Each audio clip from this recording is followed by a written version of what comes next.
Game 6 tomorrow night at Crypto.com. Right, Johnny I? They have to close it out tomorrow night at home. Let's get to it. Mason in Ireland, a Lakers reaction Thursday right now. Good afternoon. Good afternoon. Good afternoon. It's kind of a, as Chris put it, a have-to-win game.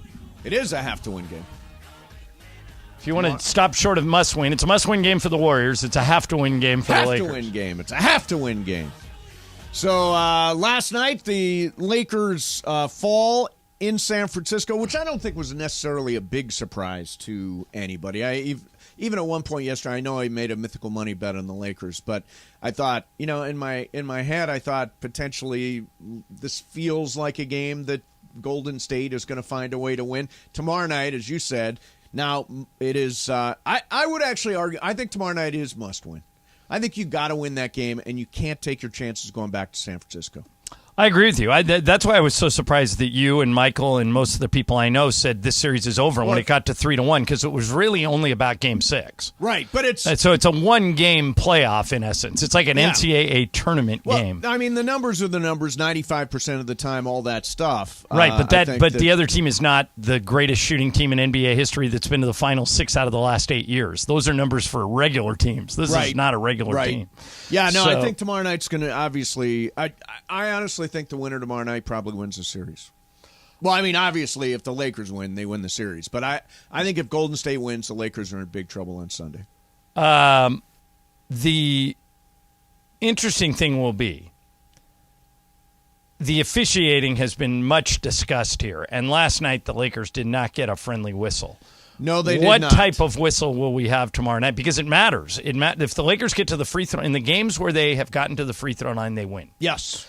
Last night, there was not a huge free throw disparity. And every game. They're about even, right? Right. In every game, the Warriors are going to make more threes. Right. So the Lakers need some way to even that out. And so far, in the first 5 games, it's been at the free throw line. So it's important tomorrow that the Lakers attack the rim and get back to the free throw line and get some calls. Hey, can I ask you something, John, about the whistles? Yeah. So at one point, LeBron James got called for a 5-second rule. Yeah, I haven't seen it all year. Ever. I don't think I've ever seen that. I don't recall. I know the rule. Instance. Yeah. I've never seen it called. Don't you think it's generally ignored? Yes, it's like 3 seconds. Yeah, exactly. Every once in a while, they'll call it, and you'll go, wow, when's the last, or carrying over. They called carrying over on Austin Reeves last night. When's the last time you saw? Every player carries the ball over. I mean, when they bring it up, they're dribbling with their hand underneath the ball. Of course, I mean, Steph and Clay dribble like that. Yeah. I mean, every player dribbles like that. So, but what does that 5-second rule even happen? Like, so he was backing up. I forgot who it was. Draymond. It's to keep you from just standing there and dribbling for 5 seconds straight. And he was moving. He wasn't. It was he was just standing there dribbling. So that's why they called it. But weird. I've never seen anybody call that. So the AD thing. AD last night took a forearm to the head. You guys have seen this by now. If you're listening to the show, you've definitely seen it by now and heard about it by now. But took a forearm to the head, wound up leaving the game, and ended up at some point in a wheelchair. Because he was woozy on his feet, and they wanted to get him back to the locker room and all that stuff. I thought afterwards, and at this point we knew nothing about the seriousness or the severity. We didn't know if there was a concussion. We didn't know anything. And it was the post-game show on TNT that sort of started off on this kick, where they were making fun of and mocking Anthony Davis for leaving the game in the wheelchair and all that stuff. And the tweets came fast and furious. People very upset with those guys. The original tweet, Shaq and Barkley can't stop laughing at Anthony Davis for leaving the game in a wheelchair. Here are some tweets. Imagine NFL analysts doing this if Patrick Mahomes got a concussion in the playoffs, literally laughing at him. This is disgusting. Incredibly disappointed in both Shaq and Barkley. You'd think, being former players, that they'd empathize with a guy seemingly needing serious medical attention for an on-court injury that anyone would have sustained, but disgusting and disrespectful behavior all the way around. Laughing over a man possibly having a concussion, but this is who y'all boost up. I can't stand sports media anymore. It's just a sampling of tweets. I thought it was very, very inappropriate, without having any information, to mock Anthony Davis last night. This time of year, because there's a microscope on the playoffs, sure. and we're guilty of it too. Travis and Sleeve just said they did 90% of their show on this. Yes. There are lots of reaction, lots of opinion, lots of talking points. If you're one of the players, I think it's just noise. I think it's a big deal to us. I think, as you just pointed out, it's a big deal to the fans. Right, it's a huge deal to fans. It's a big deal that, we live in a cancel culture, so I'm sure people are trying to, get Kenny and Chuck and Shaq in trouble. You're allowed to. They're using words like disgusting and inappropriate and unprofessional. Sure, yeah, but those are. Just take those words: disgusting, inappropriate, unprofessional. They're right out of politics. Yeah, it's what everybody said about the town hall last night. They're right out of life, long before politics. Right. So I think if you're the Lakers, and I've heard Darvin talk about this, you do everything you can to block out the noise. Block out guys like me saying Steve Kerr's never lost a Western Conference final, or they've won 28 straight series. They've won a road game, or Anthony Davis is soft, or LeBron is playing on a bum foot. None of it matters once the ball gets thrown up. And one of the hardest things to do is to tune all of that out. See, I'm going to tell you, I don't want Anthony Davis to tune this out. I want I want another log on the fire, man. These guys who've called you street clothes and have mocked you for a period of years, last night made fun of you in a wheelchair after taking a shot in the head. I want Anthony Davis to hear about this, and I want him to be pissed off for tomorrow night. Did you hear what Draymond said about it? No. All right, you got it, Jorge? What Draymond said about Anthony Davis? Listen to this. One small hit to the head can change everything in your life. Every time you step out on the basketball court, the football field, on the ice, on the pitch, you're risking your life because one injury can change everything. We saw, not this past World Cup, but the World Cup before, Neymar have an injury to his back that was a couple centimeters away from paralyzing him. The smallest hit to the wrong part of the head can change your life. So he gets it. Oh, he completely gets it. He's not playing into it because I think he knows what you just said. That, hey, if I jump in with, and he's going to work for TNT after he's done playing. Sure. So Draymond, I think, sensed, if I jump in with Charles and Shaq on this, that's the log on the fire you're talking about. But next time we have AD on, we can ask him. I don't know. You getting AD on? I don't know.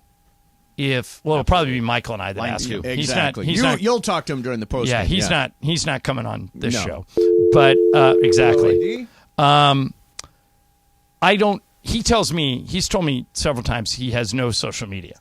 Right. He doesn't. I don't think he watches TNT. To be honest, I'm there's sure. There's no way he hasn't heard about this. Of course, there's just no way. Yeah, there's people talking, but I think if you're him, your whole focus is, all right, what's wrong with my head?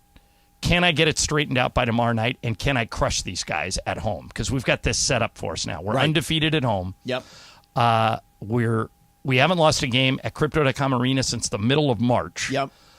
Let's not let anything interfere with this run that we're on. Sure. Not Shaq, not Charles, not wheelchair jokes, not not anything. Take out the noise, stay focused. We're on a roll. Let's go. I think that wasn't a wheelchair joke, the on a roll thing.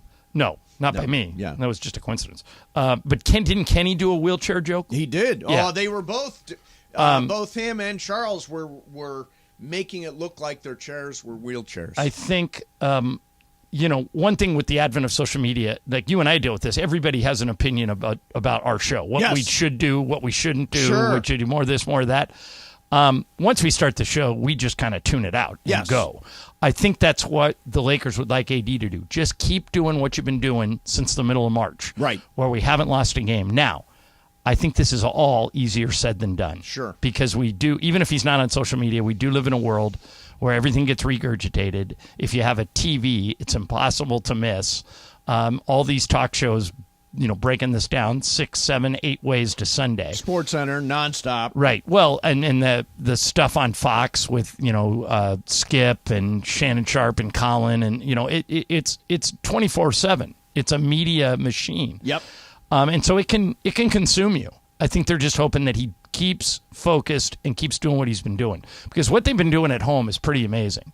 They're 5-0 or 6-0 now in the postseason at home, and even more importantly, at the end of the season, they rolled everybody at home. Right. And tomorrow night's your last home game in this series. If you let Golden State get this one, it's a real battle on Sunday. So I hope they're completely dialed in about tomorrow night, because it's a great chance for them to knock the Warriors out. Yeah, it is. All right. Well, through the show today, we may take some calls. 877-710-ESPN, 877-710-ESPN. I heard people a little bit make the case on the other side of AD, kind of the Charles and Shaq side, which, you can. I think it's wrong, but you can. Plus, one of our favorite sports personalities and Bergman's least favorite is getting a 30 for 30 in June. I'll tell you who it is coming up next. Mason, Ireland. That's the first name I thought of. Em, are we doing this right now, or is this another tease? A tease. This is a tease. So we are teasing you about the chance to win the ultimate summer getaway to the Surf and Sand Resort in Laguna Beach.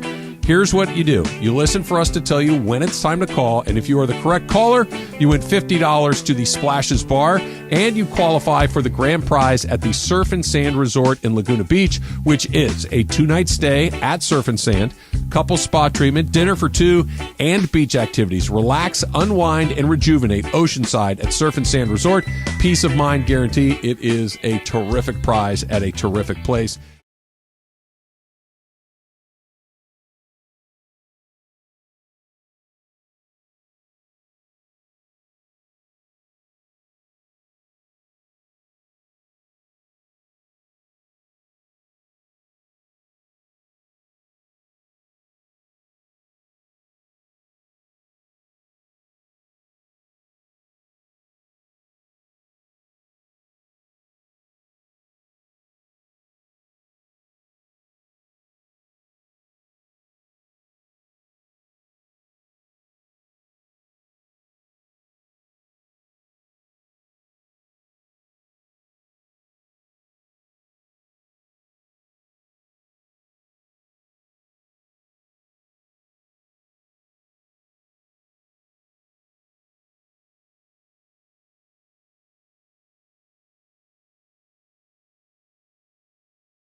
and a Lakers Reaction Thursday on 710. And you can watch the YouTube stream live of our show presented by LAFD. Go to joinlafd.org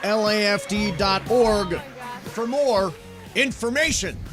You know what that means, John. If we're on the YouTube. Chat fight. We're going to have a chat fight today. Chat fight. Remember, when you see something in all caps, that is officially me. Chat fight. All right, so I'm, we were talking about how everybody has an opinion. Yeah. So last night during the game, I got one tweet from a listener that said, basically, Ireland, you're so excited. You're like a fan. Calm down. And the next tweet right after it. Yes. And I didn't see these till after. Okay. The next tweet right after it is, Ireland, you got to pick it up, man. You're bumming me out. Oh, so completely. See? I mean, so that people hear what they want to hear. Right. And so that is, I mean, that's what you're going to hear about AD today. Some people are going to say what you said earlier, that you should never make fun of a guy with an injury. I think that's the responsible position to take. I think that's the And other people are going to call him soft and make fun of the wheelchair. If you're AD, you just got to tune it out, man. Julio Paez on the YouTube. Mace, you should learn from Ireland. Don't be so up in arms for the AD being mocked on TNT thing. They are entertainers, and it's an overreaction from Mace. Loosen up, Mace. Right.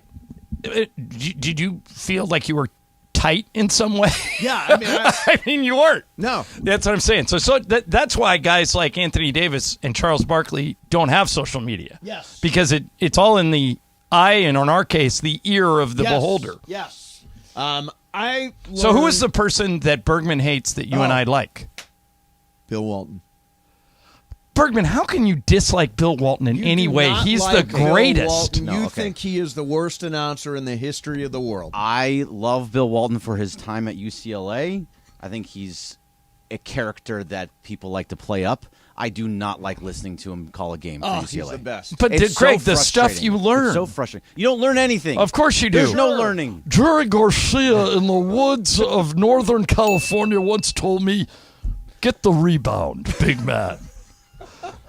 I was a burning tree with the dead, and they said to me, "Calm down." And I said, "I will not calm down." Bill Walton is the greatest. He is the greatest. He is the greatest. I mean, him and Pat. That's what you want. If that's what you want in a no, broadcast, Greg, you are not alone in your position. I bet most of the people that don't like Bill are old cranks. You're not. So I don't understand why you're like, did you turn 75 overnight? What the hell? When I'm watching a UCLA basketball game, it's different than watching basically anything else. Like, I'm really fully into it, and I want to hear about the game. That screen is worthy of the Conference of Champions. He doesn't actually watch the game or talk about the game in any way, shape, or form. I rode my bike to Malibu. What's your name? Dave? I couldn't wait for practice to start. Coach Wooden comes in for inspection. What's this? And he goes, what is this? This is unacceptable. I said, you can't practice today, Bill. I said, come on, Coach, what's going on here? He told me after his Player of the Year and National Championship team went undefeated, I didn't have the right to tell him he had to wear his hair a little shorter and couldn't wear facial hair. And I say, you're correct, Bill. I don't have that right. I just have the right to determine who's going to play, and we're going to miss you. In about 15 minutes, I'm not going to have you unless you go upstairs and get taken care of right away. He stood and looked at me. Finally, I said, 14 minutes. I'm out the door. Get on my bike and I ride as hard and as fast as I can. And I race down into Westwood and jump in the barber chair and say, just cut it all off. And give me a plastic razor and a glass of water. And I just rode right in and just dumped my bike right in the side of Pauley Pavilion. And went and stood in the back of the line and hoped that he wouldn't notice that I had missed the first 5 minutes of practice. So, in a documentary, great stuff. Right. I'll watch the 30 for 30. Oh, you will in watch a game, the 30 for 30. In a game, not in a game. Yeah, we're talking about practice. I don't want to hear it. But like in the middle of an Arizona State, Oregon State game, don't you want a little Bill in your life? I do. I do. No. Marijuana should not be. So, Greg, you'd rather have a nondescript, run-of-the-mill color guy than Bill Walton? In a UCLA game that I'm excited to watch, yes. I just said an Arizona State, Oregon State game. I don't game. care about that. That's not a UCLA game. So Arizona State, Oregon, yeah. So you just don't want him to call UCLA Correct. games? No, but he's one of the greatest players in UCLA history. Oh, no, I agree. But I don't want him calling a UCLA game because then I'm not going to hear about the game whatsoever. What about Jaime Jaquez? Jaime Jaquez. You're great, Jaime Jaquez. Great American. Be Jaime Proud Jaquez. Bruin. Does us all proud. Yeah. Doesn't say anything. He, of course, says too much, according to you. At some point, do they run out of all 30 for 30s? No. You never. No, I could come up with 5 of them off the top of my That head. have never been. I think so. That have never one of them you happened just before. heard. Have you ever seen a John Wooden 30 for 30? I haven't. I don't know if it exists. That would be great. Yeah. Would love that. I don't think it's ever been done. I mean, there may have been some other documentaries in some other form, Yes, but it was done in 2015. There was a John Wooden 30 for 30? Yes. All right. It's called The Wizard of Westwood. Wow. I wonder if I've seen it. All right. So is there a 30 for 30 about the USC-Texas game that you and I went to? 30 for I think there might be. I think Shelley Smith might have been involved with that one. USC, Texas. Yes, there is. It's called Trojan War. Well, Texas won the game. I know, it's still called Trojan War. That's kind of weird. Yep. Okay, is there a 30 for 30 about the Lakers' 33-game winning streak? The longest winning streak in the history of major professional sports. 3-game winning streak. 33-game winning streak. Streak. Lakers. 30 for 30. 1972. 1972. That one there maybe not. Okay, so there's one. There's one. That we could come up with. You know who needs a 30 for 30? Who? DJ Benga. Remember DJ Benga? Sure, I remember DJ Benga. Okay, so I'll give you the 30-second pitch. I'll give you the elevator pitch for the DJ Benga story. Got it. He is living, I think, in the Congo, and his dad is the ruler, like the prime minister of the country he's living in. Yes. With him and his brothers. And there's a coup. Okay. And his father is assassinated. And his mother and his brothers go to the airport, and they get out on a cargo plane. Wow. And they land in Belgium. Yeah. Just put us on the next plane, and they're going to kill us if they find us. Yeah. So they put us in Belgium. And DJ Bang is walking down the street. Some guy sees him walking down the street and says, "Son, have you ever played basketball?" He says, "No, I'm a soccer player from Africa." He goes, "I'm going to teach you how to play basketball." This guy teaches DJ Benga how to play basketball, and Mark Cuban hears about it. Yep. And Mark Cuban says, "Hey, I'm going to put this guy on our G League team just to see if he can play." And that's the beginning of DJ Benga, and he won 2 rings with the Lakers. Now, that's a movie, Now there are let alone a 30 for 30. There are many articles to this effect, but there is no 30 for 30 special. So you're right. They haven't done all of them yet. Yeah. Haven't done all. We could come up with a few. I'm sure we could. Going to spin the wheel of questions.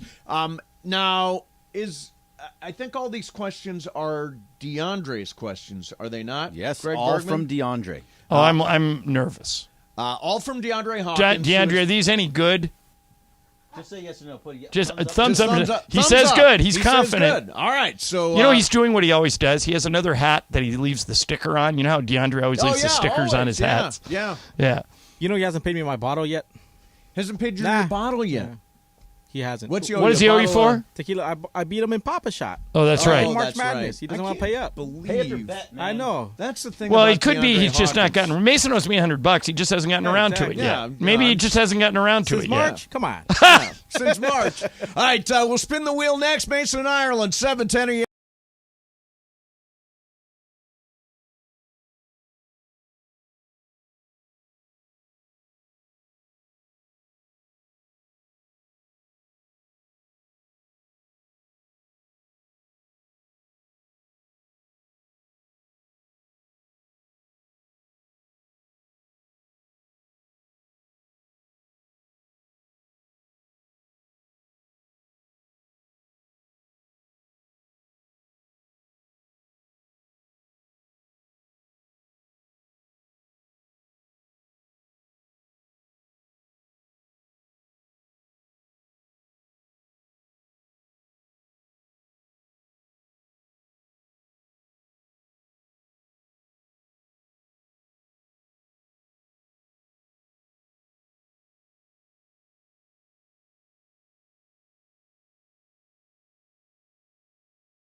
show on the radio, Mason and Ireland, here each weekday, 1 to 4 p.m.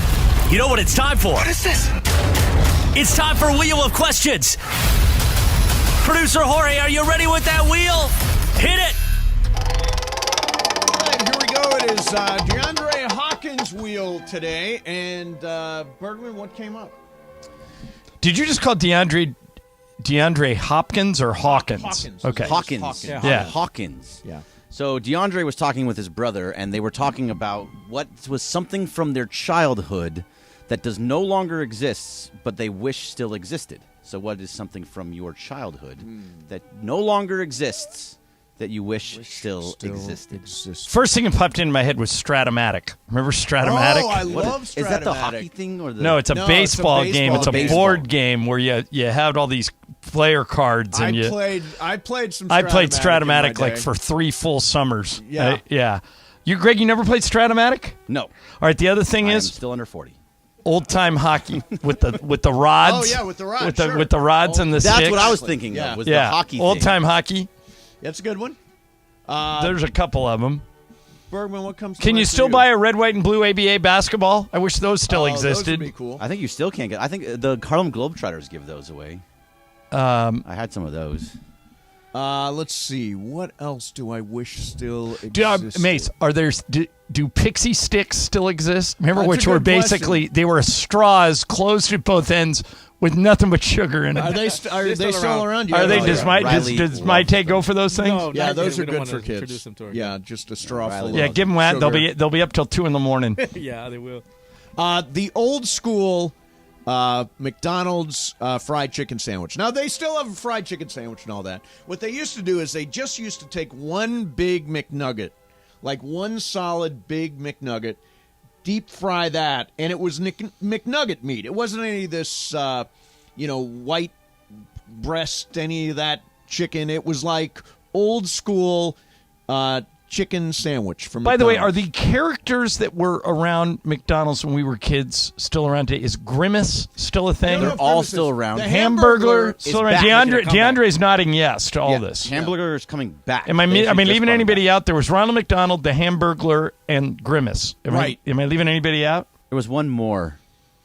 Their Hamburglar, Grimace, Mayor But you're saying Mayor McCheese. Mayor McCheese. Yeah, we used to call Mike Thompson Mayor Oh, we McCheese. did. It was like Mayor McCheese. Jorge, what about you? The play place at McDonald's for my daughter. By the Well, way, wait a minute. I No, was- those still exist. The one in Manhattan Beach still has that. Okay. And I used to take Jack there when he was little, but it's just a germ-infested Yeah, it's disease gotta waiting be to happen. really- And I took him there like 20 times. really bad for you.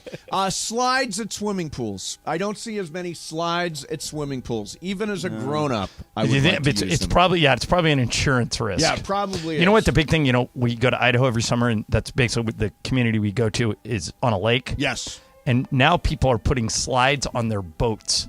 Oh, really? Yeah, Well, so- that's like the show that Ramona watches. Upper deck or Upper deck, first deck, lower below deck. Below yeah, deck, Below yeah. deck. Nah. Yeah, they all put slides on their private yachts out in the middle of nowhere. I miss TGIF.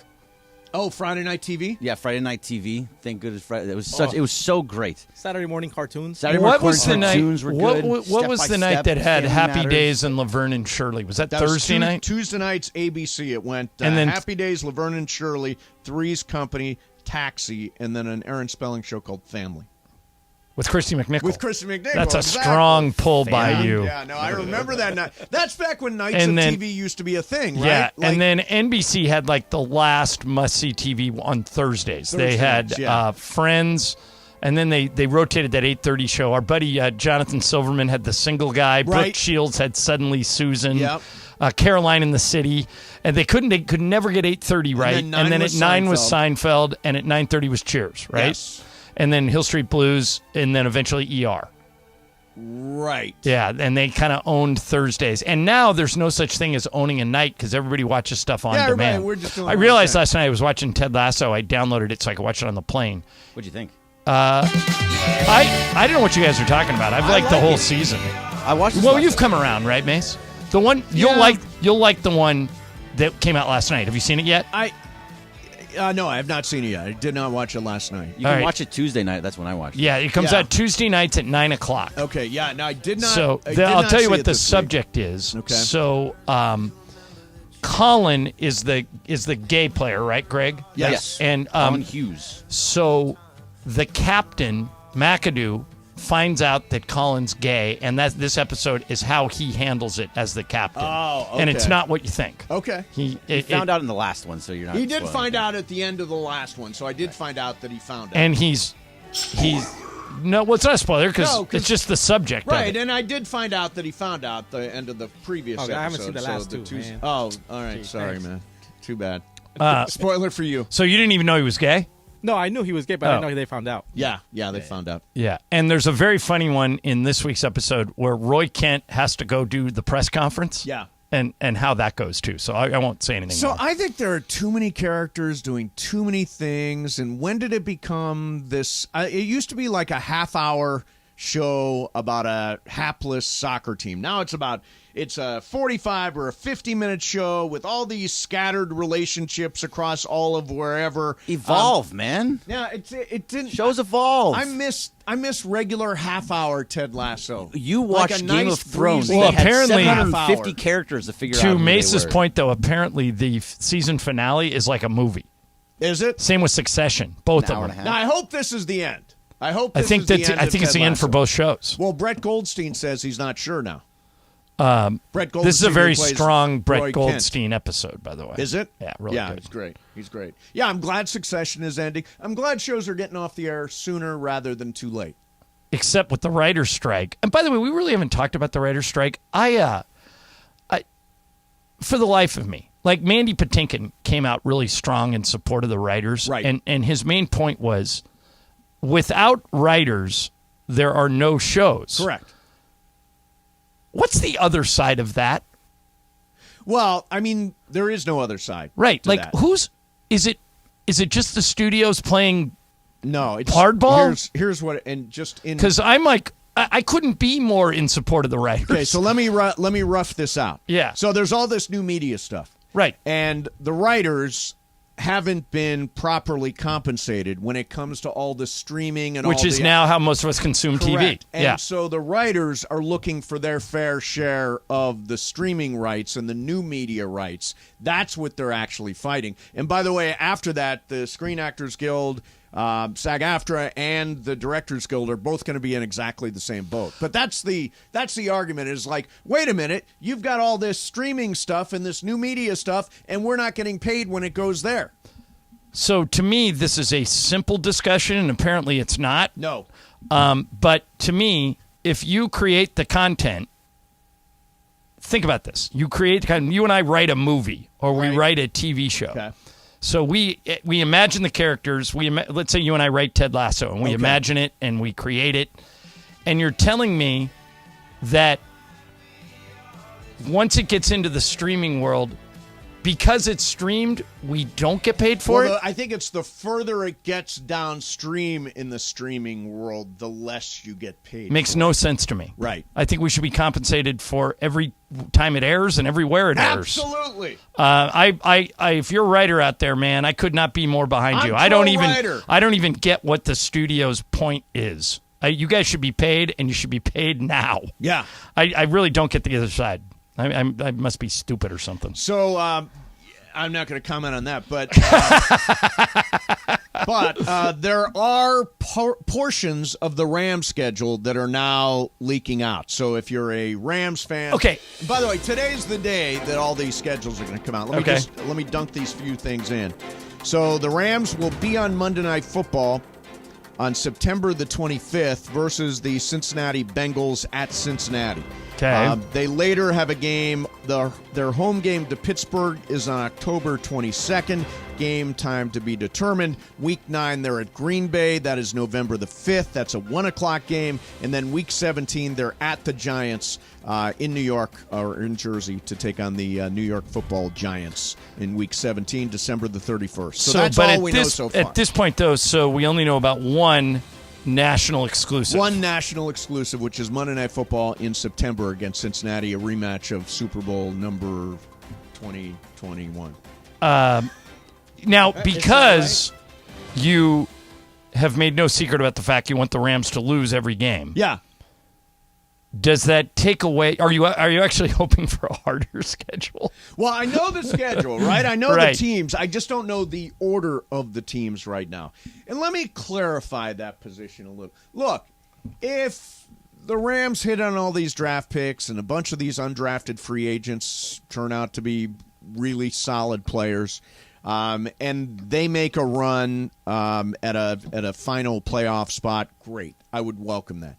But I just don't want to be in the in-between. Right. I don't want to be the 6-win team. I either want to be the 9-win team or the 2-win team. So do they play the Raiders this year, Greg? I don't know about they're not on the they're not schedule. on there. But the Raiders are playing at the Chiefs on Christmas Day. Oh, wow. There's going to be a Yeah. triple header on Christmas Day. So for the second year in a row, the NFL is taking all the wind out of the sails of the NBA Christmas Day slate. And if I'm the NBA, I would pivot. Why would you go away from it? Right. Christmas Day is your NBA day. Yeah, but the NFL is king, and But they've done Christmas. it for like And the 6 years NFL in a was row. king this year. So this is what I would last do. year. This is what I would do, Greg. Christmas is on a Monday this year, and the NFL is going to have a triple header. Okay. The NBA should take Sunday, but I'm guessing the NFL is going to play Sunday too. Sure, the NFL they'll have will a play full slate. Sunday. They'll have a regular. They're going to play on the 24th. Normally on Christmas Eve, nobody plays. even though that's Sunday during football season. Yeah, so I would think there's got to be games. I think there will be games. Maybe take Saturday. I would not just try and go head to head with the NFL. You'll lose. I would have always taken Black Friday. And I know they put an NFL game there now. Right. But Black Friday is a good day for a big, long NBA marathon day. Yeah, and I cannot tell you guys how much of an 800-pound gorilla the NFL is. If you put a game, who are the two worst teams in the NFL? Well, the Rams might be one of them. Rams and Raiders. Rams and Raiders. Yeah, I mean, if you put them on in a national window, they would beat any NBA game. Oh, my God. You put 55 million people watch the NFL draft. Right. Yeah. I mean, just the draft. you could put like Lakers Celtics Yeah. on that day, and a game between the Jaguars and the Browns would beat it. Yeah. That's how big the NFL is. Did you see what the opening game of the year is? No. It is the Kansas City Chiefs, obviously, on that Thursday, Okay. versus the Detroit Lions. Detroit is going to be very, very good. And they are recognizing it here. I'll believe it when I see it. They were okay this year. I mean, they were not. Jared Goff was a top 5 quarterback this I know, year for them. but I mean, we'll bite you in the kneecaps. You know, That I guy mean, has been great. You can't knock that guy. He's turned the If he entire wait- franchise around. if they win this year, I won't knock them. But I just think that guys like that, they're like the talk show hosts that scream and yell. They have a shelf life. You remember Morton Downey Jr. and Sure. The other day we were talking about Wally George and who there was one other one that just yelled. Lori Povich. Yeah, all those guys. Yeah. They'll have a good year, but then they'll peter out. Right. And I think that's kind of what the Lions are. You're not buying into at all the Lions. No, I think the Vikings are going to win that division. Yeah, I like the Lions to win that division. I mean, it's early. It's early. What do you think of that for an opening night? Lions versus Chiefs. Yeah, it's fine. It's I'll fine. watch it. Yeah, I'll watch it too.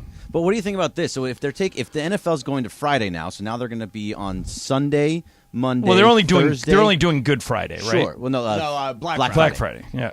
But Friday, then they're going to play Saturdays later on. If they start adding Tuesday and Wednesday game, would you be okay with all 7 days of the week having a football game?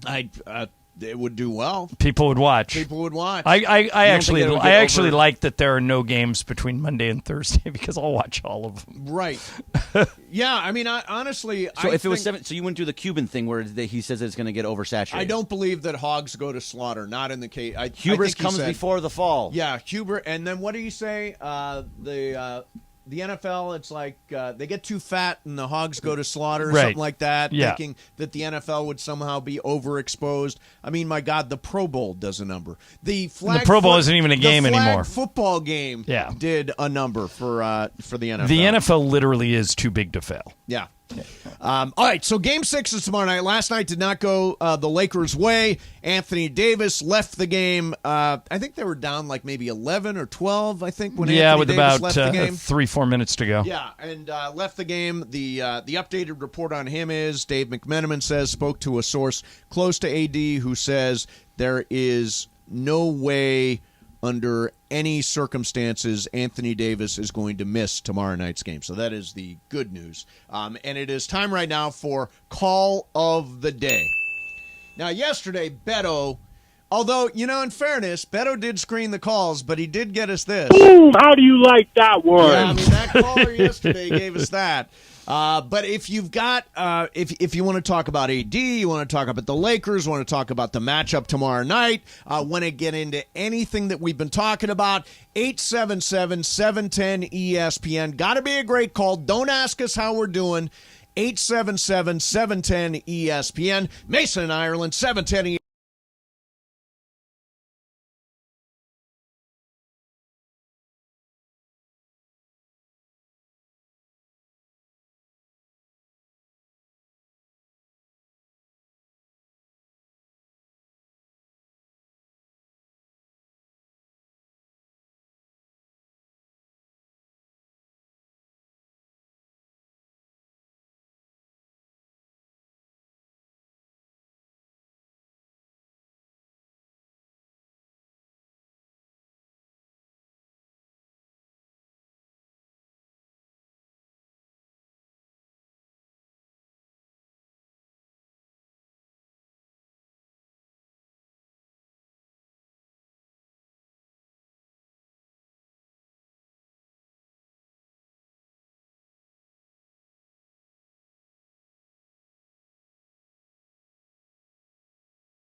A good karma brands radio station. And it is Mason in Ireland, a Lakers Reaction Thursday powered by Michelob Ultra. Be sure to spend all afternoon with us. Keep checking back. If you're away from a radio, listen to us in the palm of your hand on the new ESPN LA app. Coming up at 4 p.m., Shadano and Cappy for the afternoon drive. Then at 7 p.m. tonight, Ben LA with Anita Marks. All your fantasy and gaming action. Right now, more of Mason in Ireland, a Lakers Reaction Thursday on 710. All right, 2 o'clock call of the day here in a minute. So, Ireland, you play fantasy football. Yeah. You don't play. I'm in a fantasy basketball league. I'm in a fantasy football league. I'm in a fantasy baseball league. Mm-hmm. My team in fantasy baseball is now up to 7th place. And how many teams are in the league? 8. Who's 8th? A guy named Ronnie Chong. Ronnie? Ronnie. You should not feel good about yourself, No, man. Ronnie.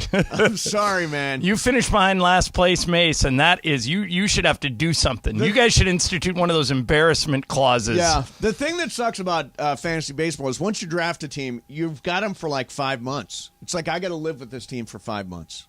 And Momo's team, which is generally guided by Uncle Phil, is doing well, middle of the pack. But my team, it's not my. I had a good fantasy football year. You did. You finished in the money for the first time in years. All right, call of the day. 2:00 call of the day. 1 through 10, John. I'm gonna transfer my pick to Jorge. Jorge, pick a number between 0 and 11. Let's go with 6. 6.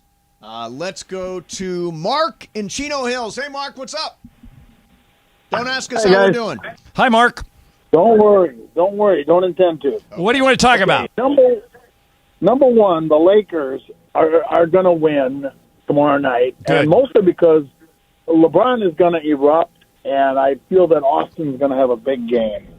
Moving on to the Dodgers, they're going to win this division by more than 10 games. I guarantee it. They got enough pitching. The youth is getting playing time, and the veterans are going to come around. And lastly, Aaron Rodgers is going to fail in New York. I guarantee the Packers will have more wins than the Jets. Rodgers, I watched him for 20 years. I'm from Wisconsin. He threw about 5 bad passes a year. And last year he threw about 5 bad passes every game. He just doesn't got any money. He's going to be 40 years old. I don't see it, and I see the Packers with a pretty decent running game, young wide receivers to go with the quarterback. As long as they protect him, they'll be just fine. Okay.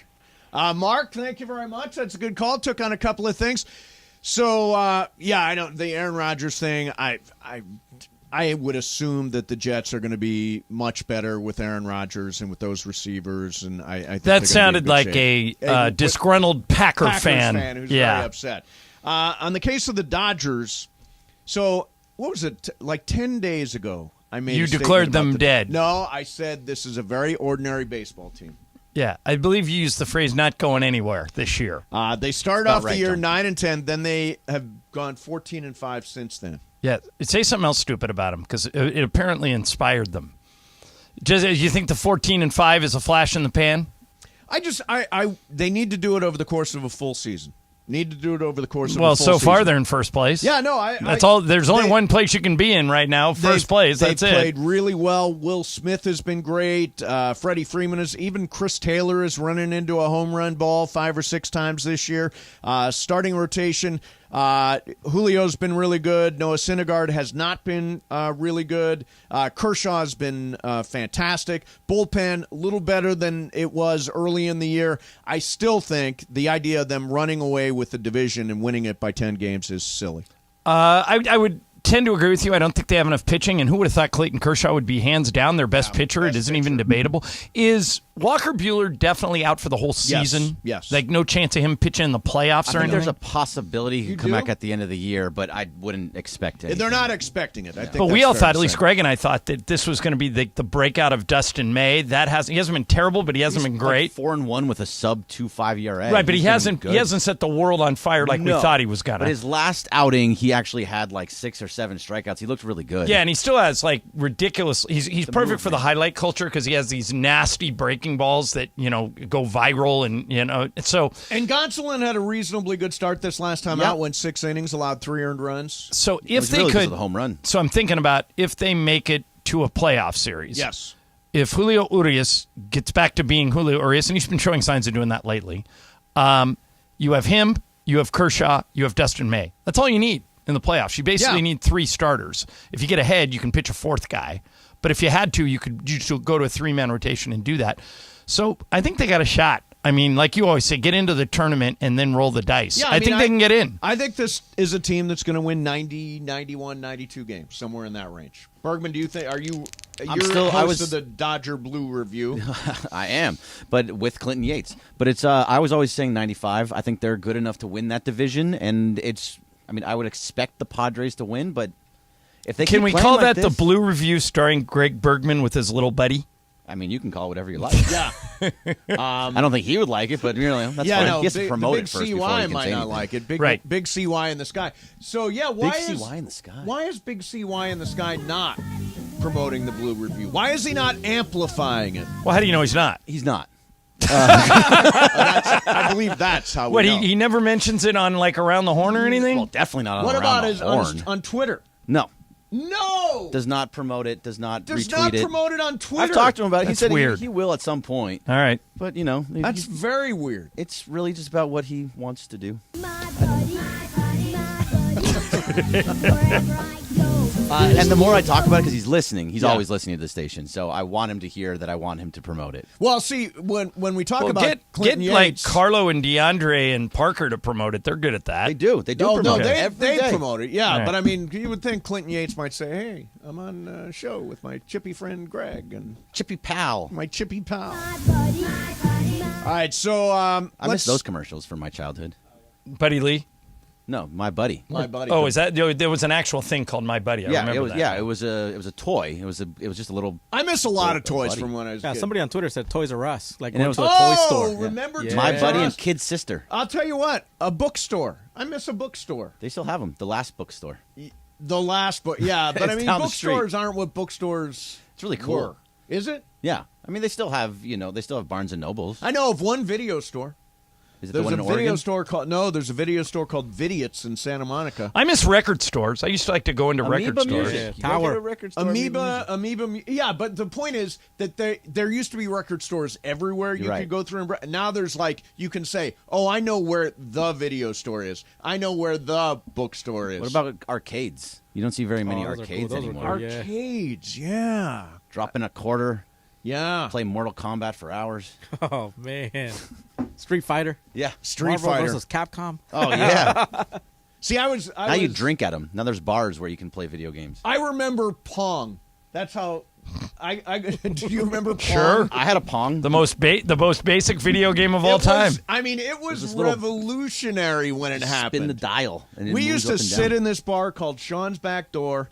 My dad would go there and drink with Father Wilhelm, and he would leave me and my brother playing Pong all afternoon long. And let me tell you something, Father Wilhelm could drink my dad under the table.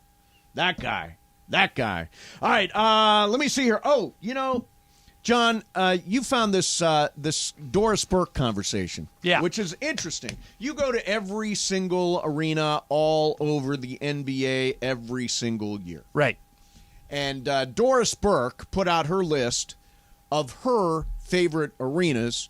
Here that is. So, my 5 favorite arenas in the NBA, certainly some of the more challenging places to win NBA basketball games.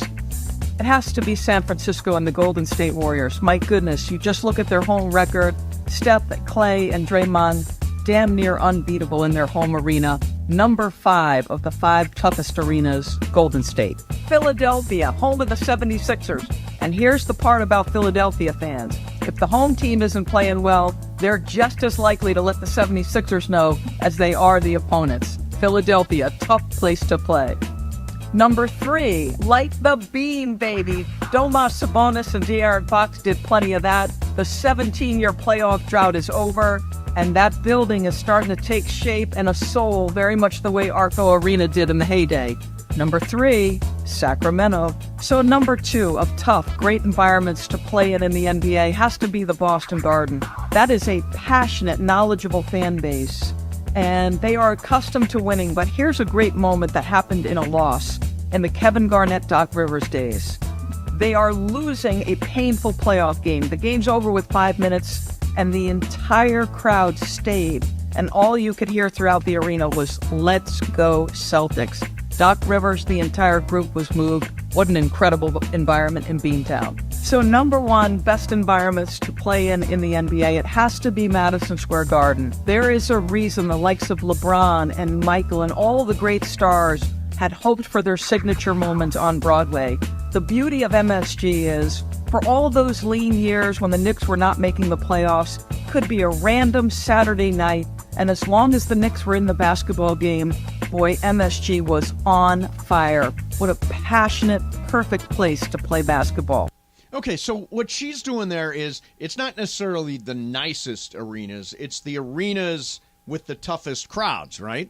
Well, I think she phrased it toughest place to win. Toughest place to win, yeah. And then she kind of switched it up. Yeah. And said, started talking about the fans and the environment. So I think that at the end of the day, she just picked her 5 favorite arenas. Okay. Now, what's interesting is my 5 are completely different than her 5. We have 2 of the same 5. That's it. Okay, got it. So if I had to do that list, Yep.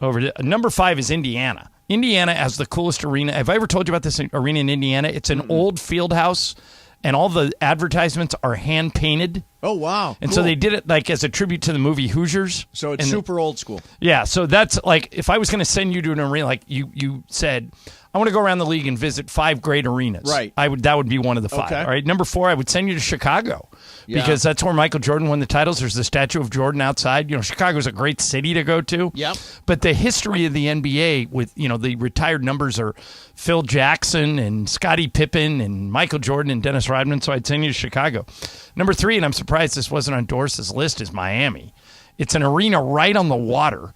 And, they had that heyday with the Heatles. Yep. But at the same time, Miami is just a great crowd. The dancers in Miami are like, if you're going to rank the dancers around the league, Miami won, everybody else. Laker girls? To everybody else. Everybody else. Not just Laker girls. Everybody else, 2 through 30. That's how good the way he dances. Wow. And ask Sedano when he comes in. It's like a great, if my goal was to send you to 5 arenas that you would really enjoy. Right. Number 3 would be Miami. And then her top 2 are my top 2.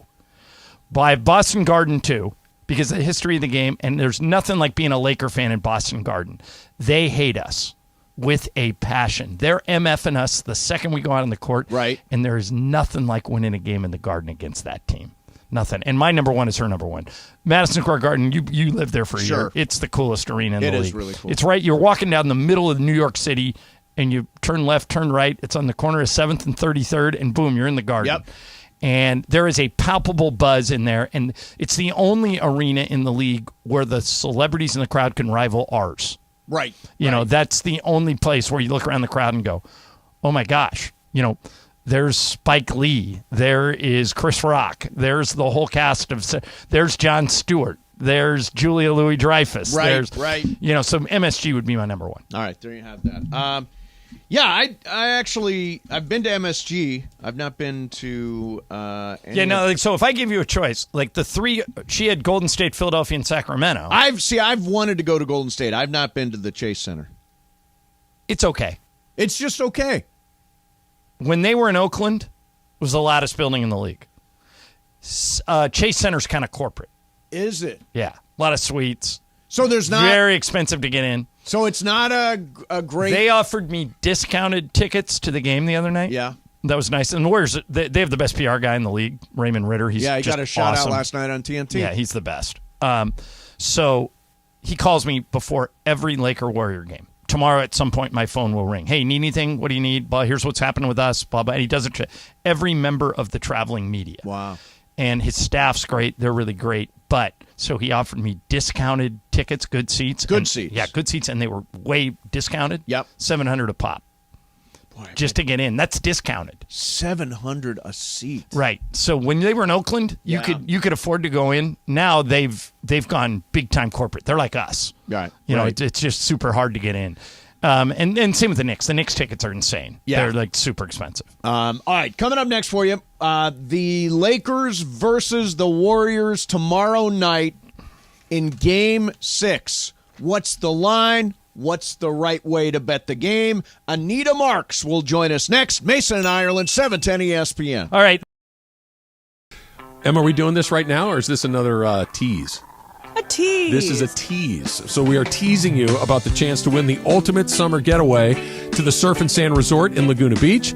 Here's what you do. You listen for us to tell you when it's time to call, and if you are the correct caller, you win $50 to the Splashes Bar, and you qualify for the grand prize at the Surf and Sand Resort in Laguna Beach, which is a 2-night stay at Surf and Sand, couple spa treatment, dinner for 2, and beach activities. Relax, unwind, and rejuvenate oceanside at Surf and Sand Resort. Peace of mind guarantee. It is a terrific prize at a terrific place.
los hombres. So don't miss Corporate Greg and producer Jorge with What's Up, Fool? Coming up later this hour on Mason and Ireland.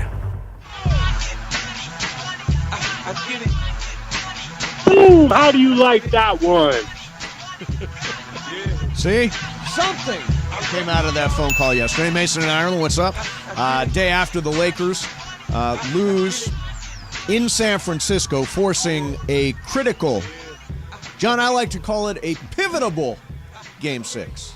Pivotable? What does pivotable mean? It means it's super important. Everybody says pivotal. I say pivotable. I don't even know what that means.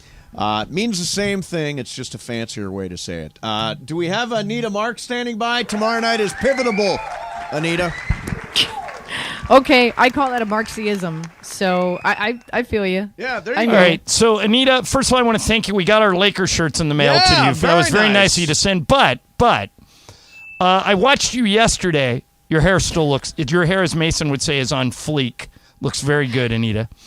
But you're wearing a Heat shirt. What do I got to do to get you to wear a Lakers shirt on the air? How about this? I'm on tomorrow, Daily Wager. Yeah. What time am I on tomorrow? I think we're on at 5:00 Eastern time tomorrow. I will wear a Lakers shirt for you tomorrow. How's that? Beautiful. So that's now, 2 o'clock here in LA. Moment of honesty, though, Anita. Should I wear my AD shirt in a wheelchair? Yes. Hey! No, go right ahead. Mason Is Mason said at the start of the show today, he wants AD to come out mad. He wants AG to be Charles Jefferson from Fast Times at Ridgemont High. Remember when they wrecked Forrest Whitaker's car? Yep. And actually, Sean Penn just crashed it. Yep. And they made it seem like the other team did it. Anita, Mason wants you to pick on AD because he wants AD to get mad and take it out on the Warriors. I want AD pissed off for tomorrow So, night. since you're going on Daily Wager tomorrow, give us your thoughts on Game 6. Who wins? How do you look at that game? Well, if he heard Shaq and Charles Barkley laughing at him that he had to leave the arena in a wheelchair by getting elbowed by Looney, yeah, you know what? I'd be ticked off too. I'd be coming in. They were making fun of him last night on TNT. Yep. If that's what they need to do today. They just need to play that on a loop and get him fired up that way. And get him fired up. That's what needs to happen. But if you were betting the game tomorrow night, now I work for the league, so I can't bet any NBA, but you can. You always do. What's the line? What's the way to bet it? What do you like? What don't you like? So right now the Lakers are favored at home at 2.5. The over/under is 221. And besides looking at my T-shirts and my long flowy hair, right. Hopefully you listen to what I had to say. No, I watch with the sound off. I listen to the words, Anita. Yeah. I listen to you when you're on with us, but on TV, I'm just checking it out. Right, content guy. Right. We just read. I'm completely we read the superficial. columns. Yeah, care about what you say. So I feel the Lakers planned this perfectly. I said this on Daily Wager yesterday. They set out what they intended to do, and that was to take one in the Bay Area, come back, win 2 at home. I'll be honest with you. I won't use the word shock, but surprised that LeBron and AD played as many minutes as they did. I'm not going to steal a page out of Greeny's playbook. Yeah, you're not going to do the Greeny thing, are you? I'm not going to do the Greeny thing, but listen, come in, get a feel for the game, get a feel for the flow. Was Curry hot? Obviously, Draymond Green was on fire. And then and feel it out. Come back, close it out at home. The Golden State Warriors are horrible on the road. You're talking about an offensive net rating 5th best in the NBA at home, 23rd on the road. So I called this series. I called this series in 6. I've got the Lakers winning 4-2. I laid it, after they won Game 1 at Golden State. So are you laying the 2.5 tomorrow night? I'm laying the 2.5 tomorrow. Nice. Absolutely, absolutely. And I'm going to take the over in points, assists, and rebounds for AD. It's been averaging somewhere around 38, 39, 40.5. So I'm with you. I think he comes out and again, I've been following what the reports are. McMenamin was on the NBA show earlier today, and he said that he has an insider who's close with AD. I'm doing air quotes right now while I'm talking to you. Okay. It's kind of weird. Good. And apparently that there's no way he's missing this game. There is no way he is missing this game. So, I like the Lakers to win tomorrow. Anita, how do you like the game tonight. It's kind of a weird one. It's at Phoenix, but Chris Paul's out and DeAndre Ayton is questionable. Some people say he's out too, but at this point, his official designation is questionable. Nuggets look pretty good the other night in Denver. How do you see that going tonight? Does it even really matter? It's a two-man team, right? It's KD and it's Kevin. It's Devin Booker, and they're playing over 40 minutes, and they're each putting up over 40 points. Although they did not in Denver that last game, and a big reason why Denver won. So I'm actually surprised Denver's getting the points tonight, guys. So I'm on Denver. Give me Denver. Give me 2.5. I think Denver found the elixir, the secret sauce on how to try to contain. You're not going to stop Booker. He's been unbelievable. But, if you hold him to possibly 28, 29, no more than 30 points, I think you've got a really good shot of winning this thing. And also, you can play a in-game, it's called an in-game parlay. So how I'm playing this is I'm going to play the Nuggets plus 2.5, and I'm going to play Jokic over 29.5 points. So it's a same game parlay. That's what I'm playing tonight. That's my best bet. Okay, the other game tonight is in Philly, and the Sixers are actually dogs here with Boston on the ropes. How do you see that game? Yeah, I like the Sixers here as well. I feel that this is a Sixers team that through the course of this series have found same thing. They have found the secret sauce. They have found the way to really defend the Boston Celtics. So I do like the Sixers. Give me the Sixers plus 2.5. I like the over here. It's probably my favorite bet, the over of 212.5. Very fast-paced game here between these two teams, between Jaylen Brown and Maxey putting up 30 points in Game 5. One prop bet that has been an ATM for me is Marcus Smart over points and assist, and it's sitting right now at 18.5 tonight. So combined, he might do that on points alone. So wait a minute, it's points plus assists. It's points and assists combined at 18.5. It has paid off in every game except one. It has been an ATM for me. Marcus Smart, love that guy, love that cat, love his green hair, love the way he plays. Yep. All right, Anita, you've been with us long enough to know that my specialty is really, really dumb questions. So here's my dumb question of the day. The NFL schedule comes out today. Mm-hmm. You already know who's playing who. It's just a matter of where these games are, when they are. We're going to get a firm schedule today. Does that move the lines at all? Does when these games get announced today, will there be lines? Will there be more action? Does the schedule release mean anything in the gambling world? Absolutely. First of all, because of the leakage, which, by the way, I already have the schedule, but if you already have the entire schedule for all teams? I have it because we have a special show tonight on ESPN Plus. So we're doing a schedule show tonight. So we already have it, but I was told if I relinquish any information, I will be fired. So don't do that then. But you can still answer my question without revealing. I can't say anything. But I preface that by saying there are a number of games that have already been leaked. So if you want to go on whatever, DraftKings, FanDuel, Caesars, whatever, there's a number of games have already been leaked. There's spreads out there. But here's what's interesting, and odds makers are getting this information as well. A lot of it, so if there's a team out there that's got 4 road games in a row, or if there's a team out there that has 2 Thursday night games and doesn't have a rest advantage before that Thursday night game in regard to the opponent that they're going up against, those are the things that will affect the lines and the spreads and the odds makers and how they're formulated. All right, so Anita, I've got my... So to answer your question, yes. I've got my iCal open, and it looks like you are on from 7 to 9 tonight. Do I have this right?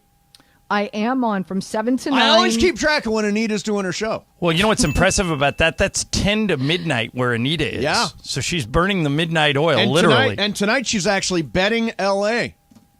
I am betting. Yeah, you're not bet against L.A. for once. That's awesome. I am betting. So tonight is going to be really fun because we're going to do a deep dive into the NFL schedule that has been released. We'll talk Rams, we'll talk Chargers, we'll talk Raiders. We'll go through their schedule. What are some of the lines out there already with their games? We'll talk obviously a lot of NBA. So I'm excited. We're gonna have a lot of good content tonight. So be sure to listen in. Awesome, and we will look for you in your Lakers tee tomorrow on Daily Wager, 2:00 LA time. Hey, thanks, Anita. Appreciate you as always. You got it. All right, there's Anita Marks. Coming up next, John. There's a very well-known celebrity, certainly in our world, who is upset because NBA players aren't acknowledging him. But there's an obvious reason for why. That's coming up next. Mason and Ireland, 17. Emma, are we doing this right now, or is this another tease? A tease. This is a tease. So we are teasing you about the chance to win the ultimate summer getaway to the Surf and Sand Resort in Laguna Beach.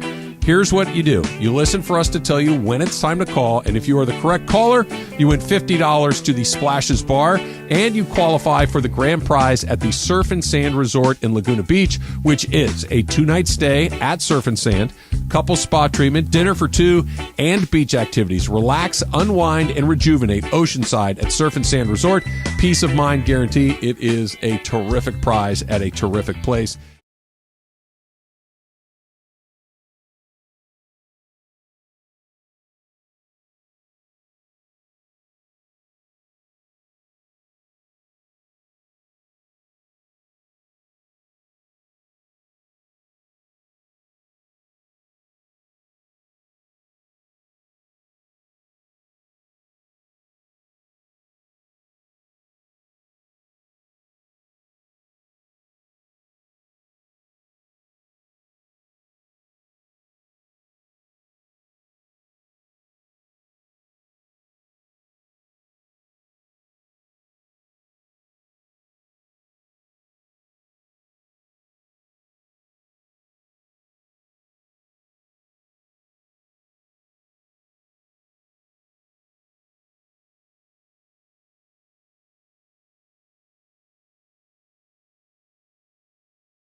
At ESPN, don't get it twisted, yo. The most downloaded sports radio show in Los Angeles. The podcast, that is. Mason and Ireland, the number one most downloaded sports podcast in Los Angeles. The number one most downloaded sports podcast in Los Angeles, and we thank all of our podcast listeners for that. If you ever miss a moment, get your fill anytime. Just search Mason and Ireland wherever you get your podcast. Yeah, Ireland's late from the can, so you know what that means. Mason and Friends. I almost got Lydia. What is... Oh, that's the worst. I love Lydia. Right. Lydia is one of the people on our cleaning crew here, and if you go to the bathroom... Like, Mason and I have to go to the bathroom in very specific time slots. Yes. We basically have 2 minutes, and it's a pretty long walk. So if Lydia is cleaning when you're back there, you're hosed, but I got in just under the wire. Good. Excellent. You made it back. Very exciting. So that actually delays the launch of Mason and Friends. So, John... We love Howard Stern. The greatest. Howard Stern is one of, if not the greatest radio personalities of all time. And I would argue that when you turn on the radio, we are all in some way derivative of Stern and what he has done over the years and what he does to this day. So he was concerned because he's been going to NBA games, playoff games, particularly at Madison Square Garden in New York, where he makes his home. And he was none of the black players were talking to him. He was concerned. He's like, why are the black players not talking to him? And I found some very funny tweets about this. Why would any NBA player under the age of 30 know who Howard Stern is? Fair question. It's cute that Howard Stern thinks NBA players who have an average age of 26 years old have any idea who the hell he is. The average age of an NBA player is 26, meaning they know as much about Howard Stern as I do about Jack Parr. Right. Though, basically, Howard Stern is not in the wheelhouse of the average NBA player, as iconic as he is. Right. So this is something that I think most people take for granted. I'll give you a similar story. So Bill Simmons had Matt Ishbia, the new owner of the Suns, on his podcast. So Ishbia is very famous among Michigan State people. He played for Michigan State. He played for Tom Izzo. He was a backup point guard on their 2000 national championship team. That was the Flintstones team with Mateen Cleaves and those guys. And so in this podcast, Simmons asks Matt Ishbia about Dan Gilbert. Yeah. They hate each other. Yeah. And Ishbia doesn't hold back. He just comes right out and says, oh, you've got it? Yeah, all right, so here's Ishbia. I have to ask you about the vote to approve you as the owner was 29-0 with one person abstaining, which led me on a whole Google deep dive. And you have this little business rivalry with Dan Gilbert, the Cleveland owner, who decided not to vote. He abstained. He abstained on the vote, and it was 29-0 instead of 30-0, which got me excited because we haven't had a lot of owner feuds in the NBA. Is this a feud? What's going on here? So listen, I can go talk for hours on it, or I'll talk for a minute. And the minute's probably easier. Is like, he doesn't like me and I don't like him, right? That's how it is. Business, his company used to be number one in mortgage. UWM, my business is number one in mortgage. I don't like the way they do business in a lot of things. He probably doesn't like the way we do things. We're in the same town. We compete. We're winning. That's what it is right now. And the reality is, people ask me what I thought about that. Like, I knew without a question that'd probably be how he handled it. And the best part is now you get to see who I see. Very simple. Now you see who I see and what I know about that man. So he didn't hold back at all. No, did not hold back. So Max Christie, who plays for us, is a Michigan State guy. Yes. And I've asked Matt, he's a really good kid. He's like 20. Yeah. And so I asked Max maybe a month ago, I said, hey, do you know this guy, Matt Ishbia? He goes, oh, yeah, everybody knows him. He's a big Michigan State donor. He comes to our practices. Yeah, we know him really well. And I said, so that was maybe a month ago. So last week I saw Max and I said, hey, did you listen to Bill Simmons' podcast? And he said, who's Bill Simmons? Who's Bill Simmons? And I went, whoa. There are NBA players who don't know who Bill Simmons is? And Max goes, yeah, I just don't know who he is. I know Ishbia, and I told him about it, and he goes, okay, I'll check it out. And then I ran into Jordan Knott, who's one of our assistant coaches, who also worked with Tom Izzo and is around Michigan State all the time. And Jordan was like, oh, yeah, I listened to it the day it came out. Right. I listen to Simmons all the time. It's great. But Jordan's older. Sure. We just assume that everybody watches and listens to the same stuff that we do. Right, that younger people are going to, worship Howard Stern like you and I do. Right. They don't. Yeah. It just doesn't work that way. I'm shocked how many times we'll say stuff and Jorge and Greg will go, who's that? Like we were talking about TV shows earlier. Yeah. Jorge, do you even know what we're talking about when we say Hill Street Blues? No, I told Greg the other day, I was like, I didn't watch a lot of that one TV. goes back to 1980. What about any of those other shows I was talking about, like Suddenly Susan or The Single Guy? No. Those, I don't even think the cast barely remembers those shows. Those were not big hits. Right. This is this is the theme from Hill Street Blues. It's a great show. It's a great show. Yeah. Written by Mike Post. Wasn't he the guy that did all the theme song, and Stephen Bochco produced the show? I know a Marky Post. But Cheers. A lot of the shows you did know. You know Cheers. You know Seinfeld. You know Happy Days. You got to know Happy Days, right? Yeah. But we just... Three's Company? I don't know that one. You don't know Three's Company? I haven't seen, no. Like, I used to say that I couldn't go out with a girl who couldn't name all four of the Beatles. And now most girls can't name any of the Beatles. Well, most girls of your age probably can. Unless you were... No, but I'm talking about, like, if we asked Laura, who's sitting back there, do you know all four of the Beatles? Nope. No. She's saying no. She says knows three. Maybe three.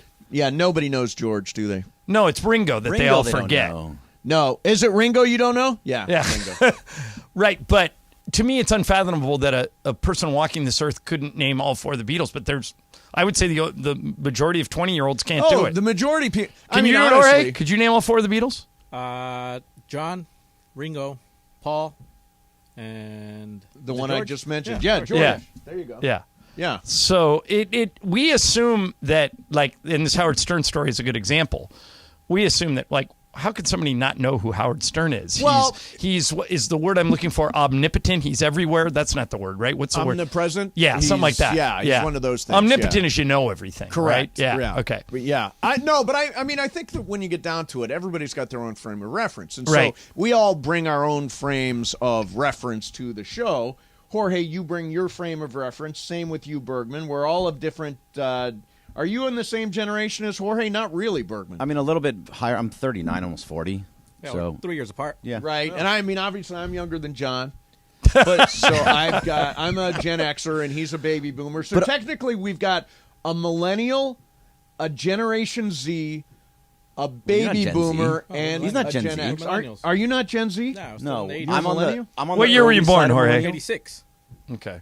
So that makes I'm you- right on the edge of X and millennial. Yeah, I'm X. Yeah, I'm right on the John's baby boomer. You guys are ridiculous. No, it's totally it's an honest Okay. God truth. Mace, I know you'll know this answer, but Lake Show Boss just asked a good question. Okay.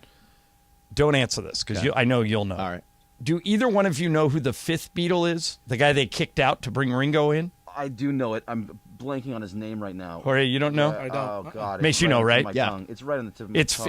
it's a 4-letter word first name and a 4-letter word last name. Oh my God, I know it. He was the drummer, and then they brought in Ringo. Yeah. Are you thinking Pete it's somebody? Best. Yes, Pete Best. Oh, Pete Best. I was thinking, who's Pete Stark? I don't know. See, I knew it, and Mason didn't know. Yeah, I didn't know that. Yeah. Yeah, but you do that with the average thing. Ask the average person how many senators there are. They don't know. Ask the But I person always think about who the vice president is. They always do this. They go to a park. They say, who's the vice president? And I don't know. I'm fascinated by the road not taken. Okay.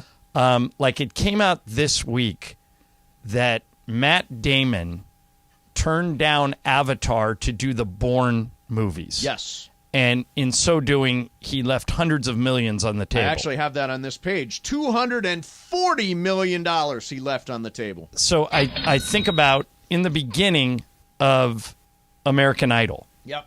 there were 2 hosts, Yes. Ryan Seacrest and a guy named Brian Dunkelman. Yep. And Dunkelman was out after the first year. And so he's got to walk around wondering, okay, if they pick me instead of Seacrest, I'm now Ryan has turned this into a he might be close to a billionaire empire, now. yeah. And so there's always stories like I think about this. When Phil Jackson got picked to run the Knicks. Yes. You know who he tried to hire to be the coach? No. Offered it to him. He was told yes, thought he was coming. Steve Kerr. And right, I remember that. A week yeah. later, Steve Kerr had to call Phil, Yep. who he played for, and say, hey, I've been offered the Warriors job. My daughter is going to Cal. It's going to be a nice chance for me to connect. I think the roster is a little bit of a better fit for me. I'm going to take the Warriors job instead of the Knicks job. If Kerr takes the Knicks job, what does that do to the Warrior run? Dynasty. Right. Yeah. Is there a dynasty? Who do the Warriors hire at that point? So I'm always fascinated by kind of the road not taken. I read those game change books, those political books. Yes. So when John McCain was running for president, did he run against Obama? President Obama? Yes. Yeah. Okay. So the first time. Right. The polls were very close. And a lot of people were lobbying McCain for vice president candidates. He thought about even taking Joe Lieberman, a Democrat. Yeah. And they were going to do a unity ticket. Right. And he decided, he goes, I need a big swing. Yeah. And he picked Sarah Palin. Yep. And that was it. Yep. If he doesn't pick Sarah Palin, do we even get President Obama? It's true. It's fascinating to think about. Yeah, it is. It is. Yeah. By the way, what if I told you that Brian Dunkelman actually quit American Idol? Did he really? Yeah. He quit voluntarily. He so said, that makes you know this what? even more. He said, this is really awkward with 2 of us hosting. I'm going to step out of this project. And Ryan Seacrest took it the rest of the way, and Dunkelman quit and missed out on all that. Boy, that's Jody Reed-esque. That is. Remember, like, Jody Reed was this infielder for the Dodgers. Yep. And the Dodgers offered him, like, I'd have to look it up, but offered him like 3 years and $8 million, a really good contract. And he turned it down because he thought he could do better on the open market. Right. And ended up with a minimum contract. Right. Well, by the way, Dennis Schroeder, you don't have to go back to Jody Reed. Dennis Schroeder turned down a lot of money from the Lakers to sign an extension, 4 years, 80, and walked away and ended up, I think, with a veterans minimum or maybe a mid-level exception in Boston, something like that. Road not taken, definitely a thing. All right, coming up next for you is What's Up, Fool? Bergman's going to throw a bunch of stuff at us. In the meantime, if you've been interested,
.45 in the Southland. You know what we do each weekday at 2:45. What's up, fool?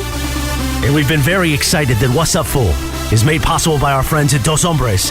In fact, we've got a special guest voice. Take it away, guest voice. What's Up, Fool is brought to you by Dos Hombres Mezcal. It's fate. It's friendship. It's Mezcal. Dos Hombres. Look at that. How do I follow that? I don't. So I simply say, take it away, Corporate Greg. Thanks, Morales and Bryan Cranston, because that's awesome. All right, so Hunter Dickinson was the best player at Michigan before transferring to Kansas for this upcoming NCAA college basketball season, for NIL reasons, of course. But what do you think about this quote for why he made the move? The people hating on me would leave their job right now for a $10,000 increase. I got less than 6 figures at Michigan for the year. John? I think he's being honest. Yeah. And I think that's refreshing. Frankly, that's why Caleb Williams came to USC. I mean, his NIL money quadrupled. That's why Jordan Addison came to USC. Right. I mean, those guys were playing in Oklahoma and Pitt, and there's just no NIL money at those programs. Right. But you come out to USC, which is a private school with a lot of graduates who have been hugely successful. A lot of rich alums, yep. And all of a sudden you're laughing. Kansas basketball is one of the biggest brands, if not the biggest brand in the country. I don't blame this kid at all, and I applaud him for being honest. It makes me curious of how much he actually got to go to Kansas. So it's over 6 figures, right? Say it again. What was the original statement? The original statement was he got a $10,000 increase. It's got to be way more than that. Yeah, so he said he got less than 6 figures at Michigan for the year. So now he's obviously over 6 figures. Over 6 figures. Over 6 figures, yeah. Yeah, I wonder what the cap is. What's the salary cap at Kansas? I wonder if there is a limit. There is no cap for NIL. Well, I mean, there's certain. It's not an endless supply of cash. Caleb Williams' estimated NIL value is $4.3 million. In other words, they've got to pay other players, too. You're trying to play multiple players. Right. No, I actually think, look, I'm fascinated by the entire NIL thing, and I would love to know what everybody's making.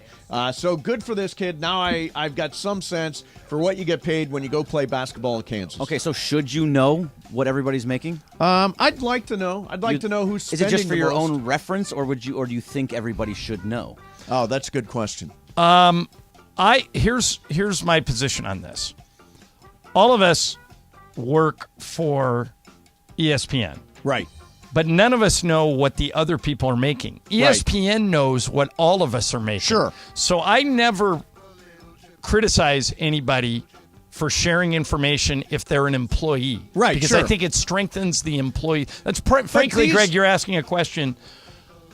This is why you have unions and this is why you have agents, because they know what other people that do what you do are making, right, and but so we they know can what, increase your value. These are professional athletes. We know what professional athletes But make. Greg's asking about college athletes. Right. Well, these are they're professional. professional at They're that being point. paid. They're professional athletes now. Yeah. You should know. So I can go on I think Spotrac it's and look at what LeBron James is making right now. Yeah, But I know I what think he's it's good for. I'm always kind of pro player in these situations. I think it's good for the players if other players know what they're getting. Know what they're getting or don't know what they're getting. No. Like, for example, I would love to know what Bronny James is getting to go to USC because then that sets the bar for the next guy. Yeah, that's true. You know? It is actually to the advantage of the player also. So, yeah, I actually think, first of all, I would like to know. I'm fascinated by it. But secondly, I think it's good for people to know exactly, because they're professional athletes, let's face it. And so, Greg, you, because you're in management, have access to what the salaries are here, but Jorge doesn't. If Jorge wants to go in and ask for a raise, he doesn't know what Taylor and Laura are making, so he doesn't have a point of reference. I'm there in is favor no of associate producers I'm union. not going to tell you either, Right. Jorge. I'm so in favor don't of worry. Laura says she knows what everybody makes. Oh, yeah, look, Laura, I know. But I would be in favor of more information for employees. Yeah. I think it's helpful. Me too. What's up, Foo? All right, so David Puigros on Twitter sent this to me, and I want to know who's at fault here. Okay. A vegan, that's the only reason I know is because they're a vegan. A vegan put a letter on his neighbor's door with a note that read, "Hello, neighbor. Could you please shut your side window when cooking, please? My family are vegan. We eat only plant-based foods, and the smell of meat you cook makes us feel sick and upset. We would appreciate your understanding. Thanks." Hi, neighbor. I would not close my window and tell that guy to go pound sand. I would too. This is my house. I am entitled to the windows, whether they are open or whether they are closed. I understand you're vegan, and if that's your lifestyle, good for you. But I'm going to live mine. No apologies. Yeah, but I mean, like, you're not eating the food. What do you mean? No, Right. the guy's No, not but eating what the I- food. I- No, if I- I'm if with I'm- you. I'm with you. If I want Okay. to make bacon, I'm going to make bacon. And by the way, if I'm cooking Mexican food and I don't want my house to necessarily smell like that for a week, I want to open the windows. Yeah, if I'm going to throw a steak in the grill, I want the windows open, I should have the windows open. Hey, guy, why don't you just close your window? Yeah, it's like those people. By the way, Greg, Exactly. that makes more sense than Yeah. anything you've said in 3 weeks. Yeah, I mean, it's not. You know what I would write back to that guy? What was the first line? Hi, neighbor. Hello, neighbor. I Hello, would say, neighbor. hello, neighbor. Thanks for the note. You be you. I'll be me. Have a great day. Yep. You know, and close your window. Yeah, yeah. I'm not closing my window because he's inconvenienced. No. Yeah. See, I always wonder about this because, like, as you guys know, I occasionally will light up a joint in my backyard. Never. And there are neighbors all around me. I make no apology. Like, this is my yard. I worked really hard to be able to buy this house and to be able to be in this yard and be able to afford the weed and be able to afford the taxes on the weed and all that stuff. So if I want to smoke a joint, I'm going to smoke a joint. And stop with the. I did it. Why are you pointing at me? Because you did it. I don't have it here. I have a clip for the next. Whatever. Yeah. Right. Tony Moskal. Yeah. If vegans are so concerned about animals, why are they eating all their food? It's very good, Tony. That's good. That was a good line. That was a good line. What's up, fool? What's up, fool? Okay, so I found this on Instagram. Actually, somebody sent me this on Instagram. It's a guy going against Siri on Yo Mama jokes. Oh, listen to this, mates. This is great. You down for a roast battle? You're gonna regret this. Your mama's so fat, she fell off both sides of the bed. Your mama's so stupid she thought Dunkin' Donuts was a basketball team. Your mama's so ugly, my screen cracked when I took her photo. Your mama's so ugly, they won't give her a vaccine so she can keep wearing her mask. Your mama's so old, her memory's in black and white. The earth used to be flat, till they buried your mama. I would say Siri won the battle. Now, will Siri actually have that? No, well, what's your question? Do you know any Yo Mama jokes? What is? Oh. Here, I'll start with this one. Your mama's so dumb. When she was in court and they said, order in the court, she says, I'll take a burger with fries. I don't know a single Yo Mama joke. Greg, They you know any? are. Do you know any? I used to Yo know Mamas. a whole bunch. I'm looking them up. They seem to have fallen out of fashion at Your some mama's point. so fat when she gets in an elevator, it has to go down. I bet you Michael knows a ton of these. Oh, man. Wouldn't these be right up? Twitter, hit us up with your best Michael. Yo Mama joke. Here's my question though: How did that person get Siri to fight with him? I don't know. Let's listen. Hey Siri, you down for a roast battle? You're gonna regret this. Your mama. Okay, so let's see. Ask. Hey Siri, are you down for a roast battle? I don't have an answer for that. There. So maybe the guy faked it. Maybe he, You're gonna regret this. You're gonna regret this. Yeah. No, I like that though. I like that. Oh, man. Yo Mama's so fat when she goes camping, the bears hide their food. Your mama's so fat she eats wheat thicks. Your mom is so fat, if she buys a fur coat, a whole species becomes extinct. Stop. Your mom is so fat, she stepped on a scale and it said, to be continued. Your mom is so fat, I swerved to miss her in my car and ran out of gas. Your mama's so ugly, her mother had to feed her with a slingshot. Oh, God. Your mom is so fat, when she wears high heels, she strikes oil. Your mama's so stupid. When I told her she lost her mind, she started looking for it.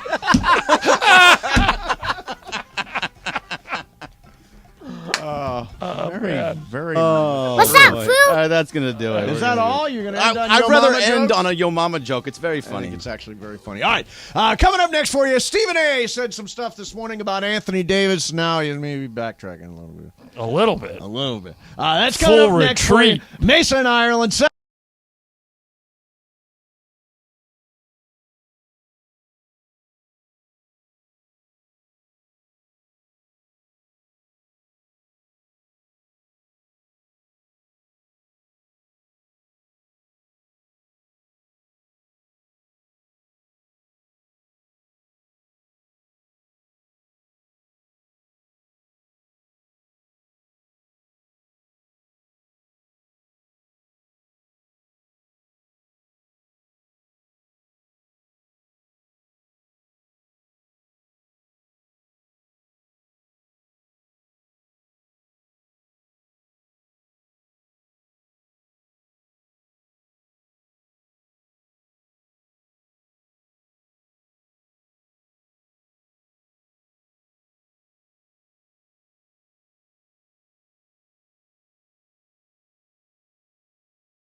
Pasadena, Los Angeles. 710 ESPN. A Good Karma Brands radio station.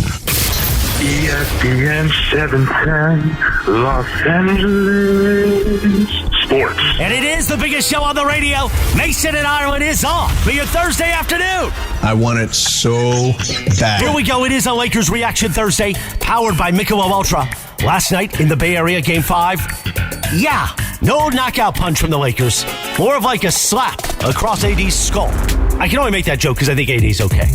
We'll find out more. We'll talk about it more. We'll react more. And, of course, Johnny I, the voice of the Lakers, will tell us what it felt like inside the Chase Center. And, of course, we'll get you ready. Game 6 tomorrow night at Crypto.com. Right, Johnny I? They have to close it out tomorrow night at home. Let's get to it. Mason and Ireland, a Lakers Reaction Thursday right now. 3 o'clock crowd. By the way, Dos Hombres is brought to you by, What's Up, Fools? Brought to you by Dos Hombres Mezcal. Gives you the more, just the right more, for those everyday moments with great friends that call for more. First week of the NFL schedule is out. Let me see what the highlight. Rams open at Seattle. This is winnable game. Game, first weekend. But maybe not this year. You don't want them to win. No. Let's see. You either want them to win every game or lose every game, right? Correct. I don't want them to be in the in-between. Okay. Lions at Chiefs is the Thursday night football opener for the season. Some of the other interesting games from that weekend, Bengals-Browns, Niners-Steelers, Texans. Raiders are at the Broncos for week 1. Which is always an interesting game. Packers-Bears. The Sunday night football game is Cowboys versus Giants, and the Monday night football game is Bills versus Jets. I'll watch all of them. I'll watch any NFL game for no reason. Me too. All of them. And the other nugget we have because a lot of Rams fans listen to the station, September the 24th, Rams are at Cincinnati. That's a Monday night football game. Week 5, they're playing the Eagles. And that game is at SoFi. Ooh, that's going to be a Eagle fans travel, and a lot of them live here. You're going to be able to sell your tickets for that game and pay for the rest of the season. I do not sell my tickets, Ireland. This year you're going to. Do not sell them. This year want to be there. This year, why would you want to be part there? Of the Magic. The Magic losing? The shrimp in the dining club. The food at SoFi is terrible. No, not where I am. You're going to sell some tickets. No, absolutely not. And I won't blame you for it because you're going to pay for the rest of the season. Yeah, it's true. Sucker those Philadelphia fans. Sell the Eagles tickets, exactly. Yeah. All right, so Stephen A. Smith, everybody saw last night what happened. Fourth quarter, Anthony Davis, forearm to the head from Kevon Looney, and came out woozy. They apparently pulled up a wheelchair for him and wheeled him back to the locker room. And many people have now been making jokes about this. Stephen A. earlier this morning on First Take said this about AD and that moment last night. Concussion. I thought the NFL season was over. You understand? Now, I understand that concussions can happen in other sports, boxing, UFC. And I mean, if the collision is fierce enough, I guess it could happen in basketball too. But damn, I ain't seen nothing yesterday that made me say concussion. Concussion. Now, I don't know if it's true or not. Did the wheelchair get him to the locker room? I'm not sure. Is that true, Jay? Yes, that's why they were dying. A wheelchair? Wheelchair? Really? Really? That's where we are? Listen, if you are LeBron James, this has got to be, listen, I hope Anthony Davis, I got to actually sit here and say this. I hope Anthony Davis is okay. Well, I would think that would be the lead. I hope Anthony Davis is okay. He went on for a while with the same theme. Well, yes. The reaction to that was swift. Yes. He got hammered. Same way Barkley and Shaq got hammered last night. So at right before we went in the air, Stephen A. issued this tweet. Blowback is blowback. Comes with the territory, peeps. I was in no way minimizing the seriousness of a concussion. Let me stop there before I keep reading. You were absolutely minimizing the seriousness of a concussion. Play the first 10 seconds. There. Concussion? Concussion? I thought the NFL season was over. You understand? That is the definition of minimizing the seriousness of a concussion. Stephen, it continues. I was questioning whether Anthony Davis really had one, considering the play I saw and other hits I've seen him absorb. But bottom line, I was wrong It was wrong for me to do. Period. My bad. How's that for an apology? Pretty good. It's okay. It's all it requires. Yeah. I don't think it requires. By the way, Mike Trudell just put out that Darvin Ham on Anthony Davis. He's doing great. He's not in the protocol. He'll be listed as probable tomorrow. Okay, there you go. Following up on all the information we have that Anthony Davis is going to play tomorrow night. And by the way, the Lakers never said he had a concussion. No. That was just speculation. Yeah, that was speculation. And he never did reportedly have a concussion. Dave McMenamin reported earlier would play. Mike Trudell, Darvin Ham now saying he will play. He will be there tomorrow night. So part of what went on here is that it's as Ramona taught me long ago, confirmation bias. So, you know, the TNT guys have called AD street clothes, and he's been his toughness has been questioned over the years, and is he soft and all that stuff. So the confirmation bias comes in when he takes a wheelchair to the locker room. All of a sudden, that is confirming what everybody has believed, or some people have believed about AD from the start. It's an unfortunate look. I'm sure it was necessary. I'm sure he was woozy. There is no shame in using a wheelchair in that particular instance. But I think that the mocking of AD by Charles, by Shaq, by Stephen A. is completely out of line. And it sounds like Stephen A. now recognizes that. Right. So the other guy who has apologized today is Mark Jackson. Okay. Mark Jackson had an MVP vote, and here's how he voted.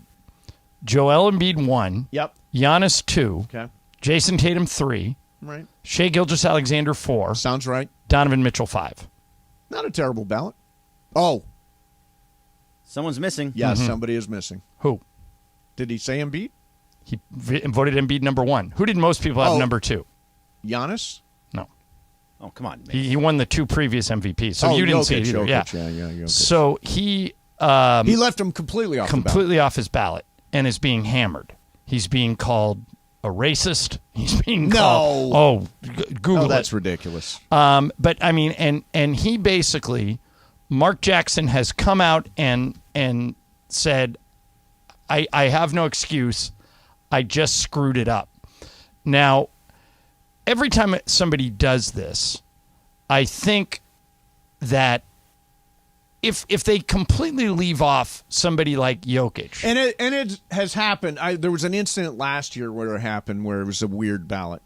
Yeah, I think you should lose your vote. What do you think? Yeah, leave Nikola Jokic completely off your MVP ballot. I think you should lose your vote. You agree or disagree? Well, what if he just screwed it up? He did just screw it up, but that means that's somebody that might have an agenda. I mean, that has to be personal, right? Or he just screwed it up. Right. I mean, I take him at his word. He screwed it up. You get a ballot, you fill it out really fast. It's sort of like the coaches poll in college football, where the AD or somebody, the assistant AD, winds up filling stuff out, screws it up. I mean, I don't think he should lose his ballot. Greg, what do you think?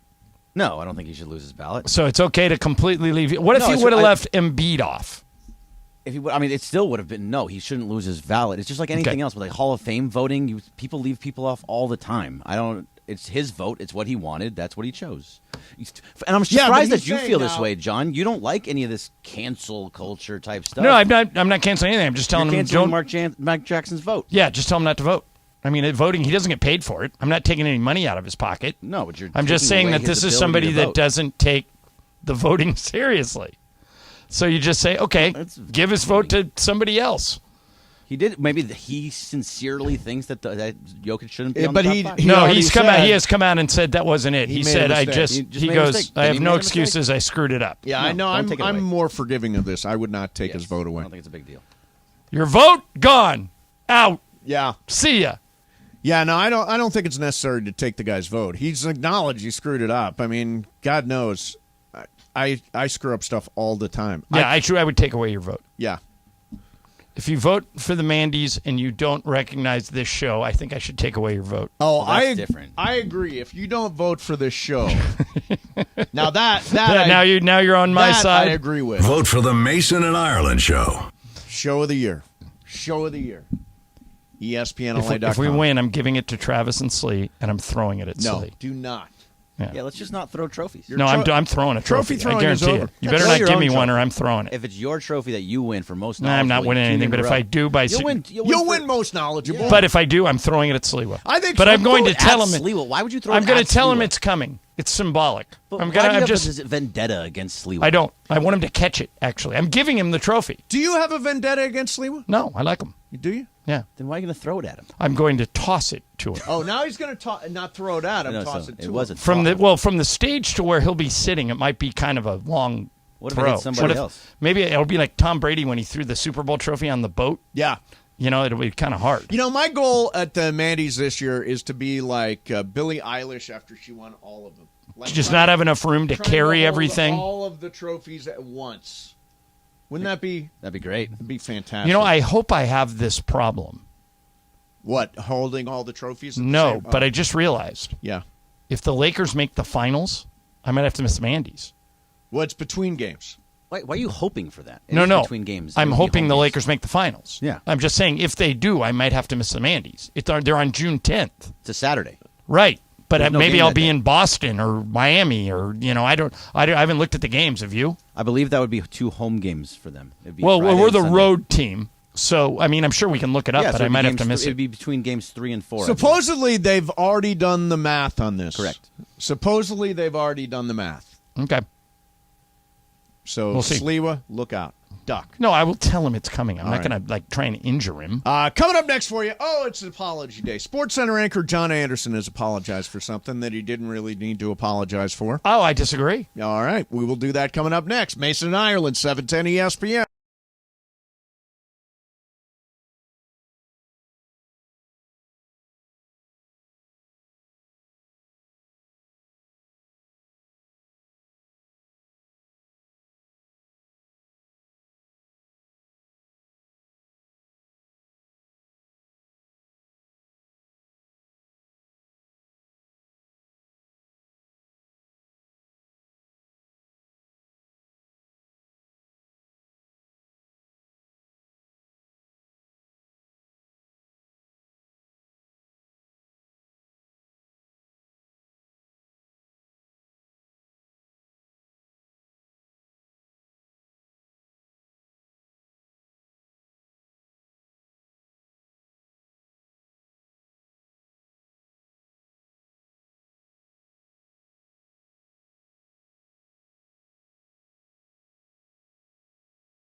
Listen to us in the palm of your hand on the new ESPN LA app. Coming up at 4 p.m., Shadano and Cappy for the afternoon drive. Then at 7 p.m. tonight, Bet LA with Anita Marks. All your fantasy and gaming action. Right now, more of Mason and Ireland on Lakers Reaction Thursday on 710. All right, apologies. Stephen A. Mark Jackson. So during the Vegas-Edmonton series in the NHL, SportsCenter anchor John Anderson said this about a guy named Zach Whitecloud. Goal of the game, Knights 2-1. 13 minutes to go, we're in the second. Zach Whitecloud. What kind of name is Whitecloud? Great name, you're a toilet paper. His first goal of the playoffs as well as 3-1. First goal by any Knights defenseman here in the postseason. So Whitecloud is the first indigenous NHL player from the Sioux Valley, Dakota Nation. Right, and he didn't like it. And so I would imagine Native Americans did not like it, just generally speaking. First indigenous NHL player. He has apologized? Anderson apologized to Whitecloud, and then I think he did it also publicly. But what's interesting there is I think if he would have said, play what Anderson said again. Okay. Goal of the game, Knights 2-1. 13 minutes to go, we're in the second. Zach Whitecloud. What kind of name is Whitecloud? Great name, you're a toilet paper. His first goal of the playoffs. So if he would have said it just with a different tone and said, Zach Whitecloud, man, that guy should get a toilet paper endorsement. Isn't it a different comment? Or is it the same problem? It's probably the same problem. It just, what kind of name is Whitecloud is mocking it. Yes, it is. It But if he would have said Whitecloud, boy, that'd be a great name if you're selling toilet paper and get that guy an endorsement. So maybe it would have been different. So this is one of those things. First of all, I think it's harmless to apologize. I apologize for anything I said today that might have offended anybody. Just a blanket apology. Just don't say if I offended anybody, because then it's not a real apology. No, when I offended you, I apologize. But I mean, I'm assuming that John Anderson had no idea that Zach Whitecloud was a representative of the Sioux Valley Dakota Nation when he made that particular joke. Although it doesn't isn't that obvious? No, not necessarily. I mean, if you're John, you've said, I mean, I've done weekend sports highlights. You've done weekend sports highlights. You see names fly by in the prompter, and you don't even think about it. Then you wing something, and the winging gets out of control. Yeah, but Whitecloud sound like, back when I was in Indian Guides, that was one of the names of Indian that we would Guides. take. Talk about something that's out of date now. They don't have them anymore, huh? I don't think so. No. I think they don't have, I think in my neighborhood they had Indian princesses where the girls all have a tribe, but maybe they don't. Has it all become too offensive? I've got to pick. Well, I mean, Jorge, what do you think? Do Indian Guides still exist? I've never even seen one. When I was a kid, it's the former name of what are now called adventure guides. Okay, so they cleaned it up. Yes. By the way, do you think teams with Indian nicknames are around 20 years from now? Are the Kansas City Chiefs and the Atlanta Braves and the Florida State Seminoles and the already Cleveland has punted and moved on. Cleveland changed their name, right? Washington Redskins have punted and moved on. Do the other ones follow suit or just keep doing what they're doing? I don't know. I've not heard any. So we've got the Chicago Blackhawks. We got the Kansas City Chiefs. We've got the Atlanta Braves. I don't think we have an NBA name with a Indian mascot name, do we? I don't think so, no. No. Warriors is probably the closest thing to it. But that's just...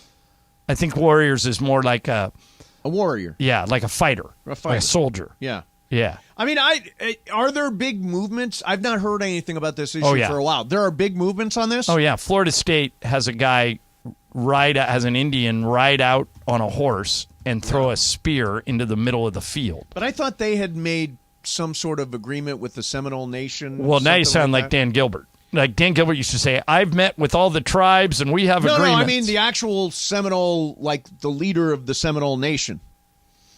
But the Seminole tribe stands behind Florida State. Yeah, so we'll see. Maybe. Yeah. Like Stanford, people, this happened so long ago, most people don't know it. Stanford used to be called the Indians. Yeah. They changed their name to Cardinal. Cardinal. Not with an S, but the color, and that was the birth of the tree. The tree! Because they wanted a mascot that wouldn't be offensive, so the students came up with the tree. Exactly. So if you are just tuning in, I want to make sure, Game 5 last night did not go the right way, did not go the way we hoped it would go. I forget. I know I wagered on the Lakers last night. Yeah, you lost money. I got 8.5, I think. 7.5. You got 7.5. You had Lakers plus 7.5. You bet $30,000, so you're now at $207,000. Jorge bet a lot of money. He bet $60,000. Warriors minus 7.5. He is now at $606,000. Yeah, this is a impressive performance. But he's the only one of the four of us who will bet against the LA teams. You bet against the LA teams. You're like Anita Marks. She picks against the LA teams. You bet against the LA teams. As I've seen on social media, fake Angelino, people call you. I bet with mythical money, not with my heart. Yeah, exactly. That's why you win. Hey, did you put the Vince Carter stuff in? Yeah. Okay, so Vince Carter is working for ESPN during these playoffs. He's on all the time. Mm-hmm. So I've been doing a bunch of podcasts lately, and he was doing one the other day, and he told a story about when he owned a nightclub. So I'm going to play this story, and then I'm going to ask you a question. Go ahead and hit it. I've had some conversations with Prince. One day we're sitting in the office, and one of our security guys at the front door is like, Prince wants to come into the club. He wants one of the VIP areas, but he wants the light dimmed down. So I was like, oh, okay.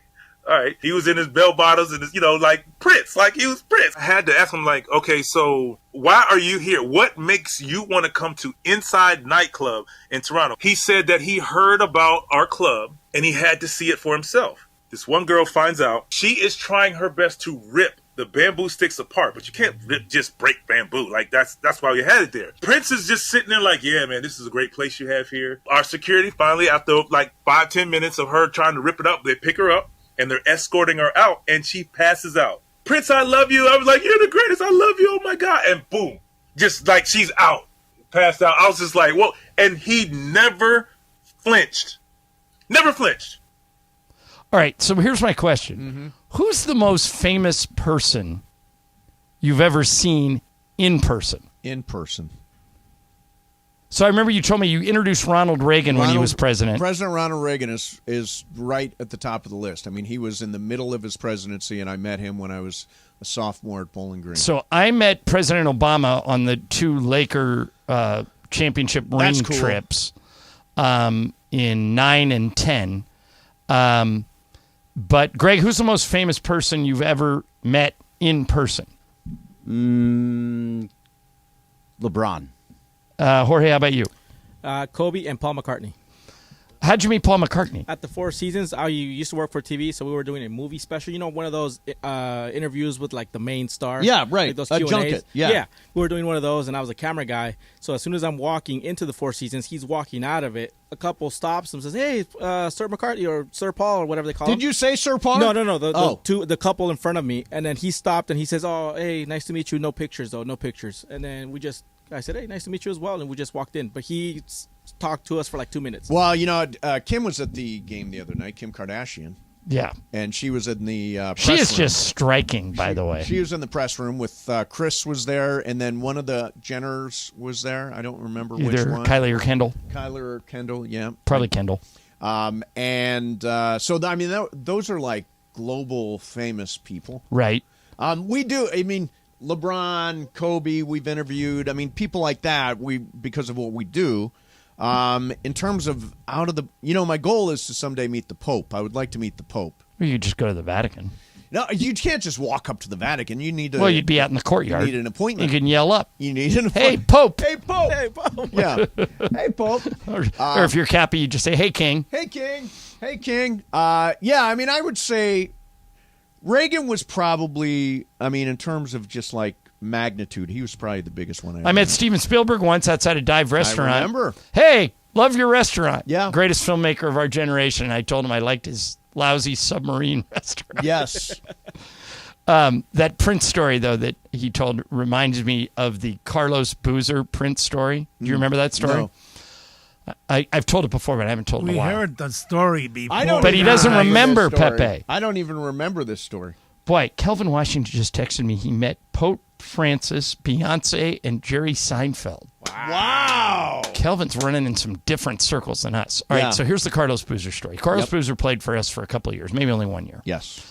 So he tells me this story that he bought this new house in L.A., and then he left the Lakers and went back to play for the Bulls again. Oh. Second stint with the Bulls. I know the story, yeah. Okay. Good. So he hires a real estate agent to rent his house. Yes. So he gets a call one day, and he says, "You're not going to believe who rented your house." Yeah. Prince. Carlos Boozer says, "Wow, really?" He goes, "Yeah, well, give me his number. I'll call him." And so they start texting, and he says, "Hey, man, thanks for letting me rent your house. You know, blah, blah, blah. I'm going to be out here working on an album." So fast forward 6 months later, Boozer comes back, and everything in the house, which was brand new, is purple. Wow. The carpet is purple. The walls have been painted purple. Everything purple. And Boozer can't get a hold of Prince. He says, "Hey, man, you ruined my house." Yeah. He's texting him, calling him, so he thinks he's going to have to sue him. Sure. And one day Prince calls him and goes, "I am so sorry. I have a fixer that normally goes in and puts it back the way it was, and he just didn't have time to do it. I'm going to send your family on vacation. Where do you want to go?" He goes, "Well, we're leaving for Hawaii tomorrow." He goes, "I'm picking up the whole tab." And he did. Prince picked up the whole tab, and Boozer comes back a week later, and the house, it's like he was never there. Wow. All the original carpeting, all the original paint. Boozer said to this day he doesn't know how he did it. But you know how wasn't there a movie that George Clooney was a fixer? Yes, and Michael Clayton. Yeah, any problem you had, he would go in and fix it. That was, apparently Prince had that guy when he was alive that would go in and fix that stuff. Yeah. By the way, Michael Clayton, one of the most underrated movies of the last 10 years. So friggin' I probably have to go good. back and watch it again. Tilda Swinton, George Clooney. I mean, it is so friggin' good. Tom Wilkinson. Yeah, Tom Wilkinson has a big role in that movie. Big role in it. But Michael Clayton, great movie. All right, coming up next for you, the latest on Shohei Ohtani. Will the Angels actually trade him? Anonymous executives are talking about that. We will get to that coming up. Hey, so Mother's Day is Sunday. Time's running out, you people. I've been talking to you about this for 2 weeks now. And you got to act now because time will run out. I got you guys 20% off on bouquets. This is short for bouquets, farm fresh flowers. Now, I sent these to my mom. My mom sent me pictures. Actually, 2 pictures. She had so many flowers that she put them in 2 separate vases. And she absolutely loves them. My mom is, my best friend in life and do anything for her and all that stuff. And I wanted to remember her in a cool way for Mother's Day. And you can give your mom, the usual flowers from the grocery store or spectacular flowers from bouquets. Their flowers are sourced directly from the best farms and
Station. LA Sports Talk all day long. 710 ESPN.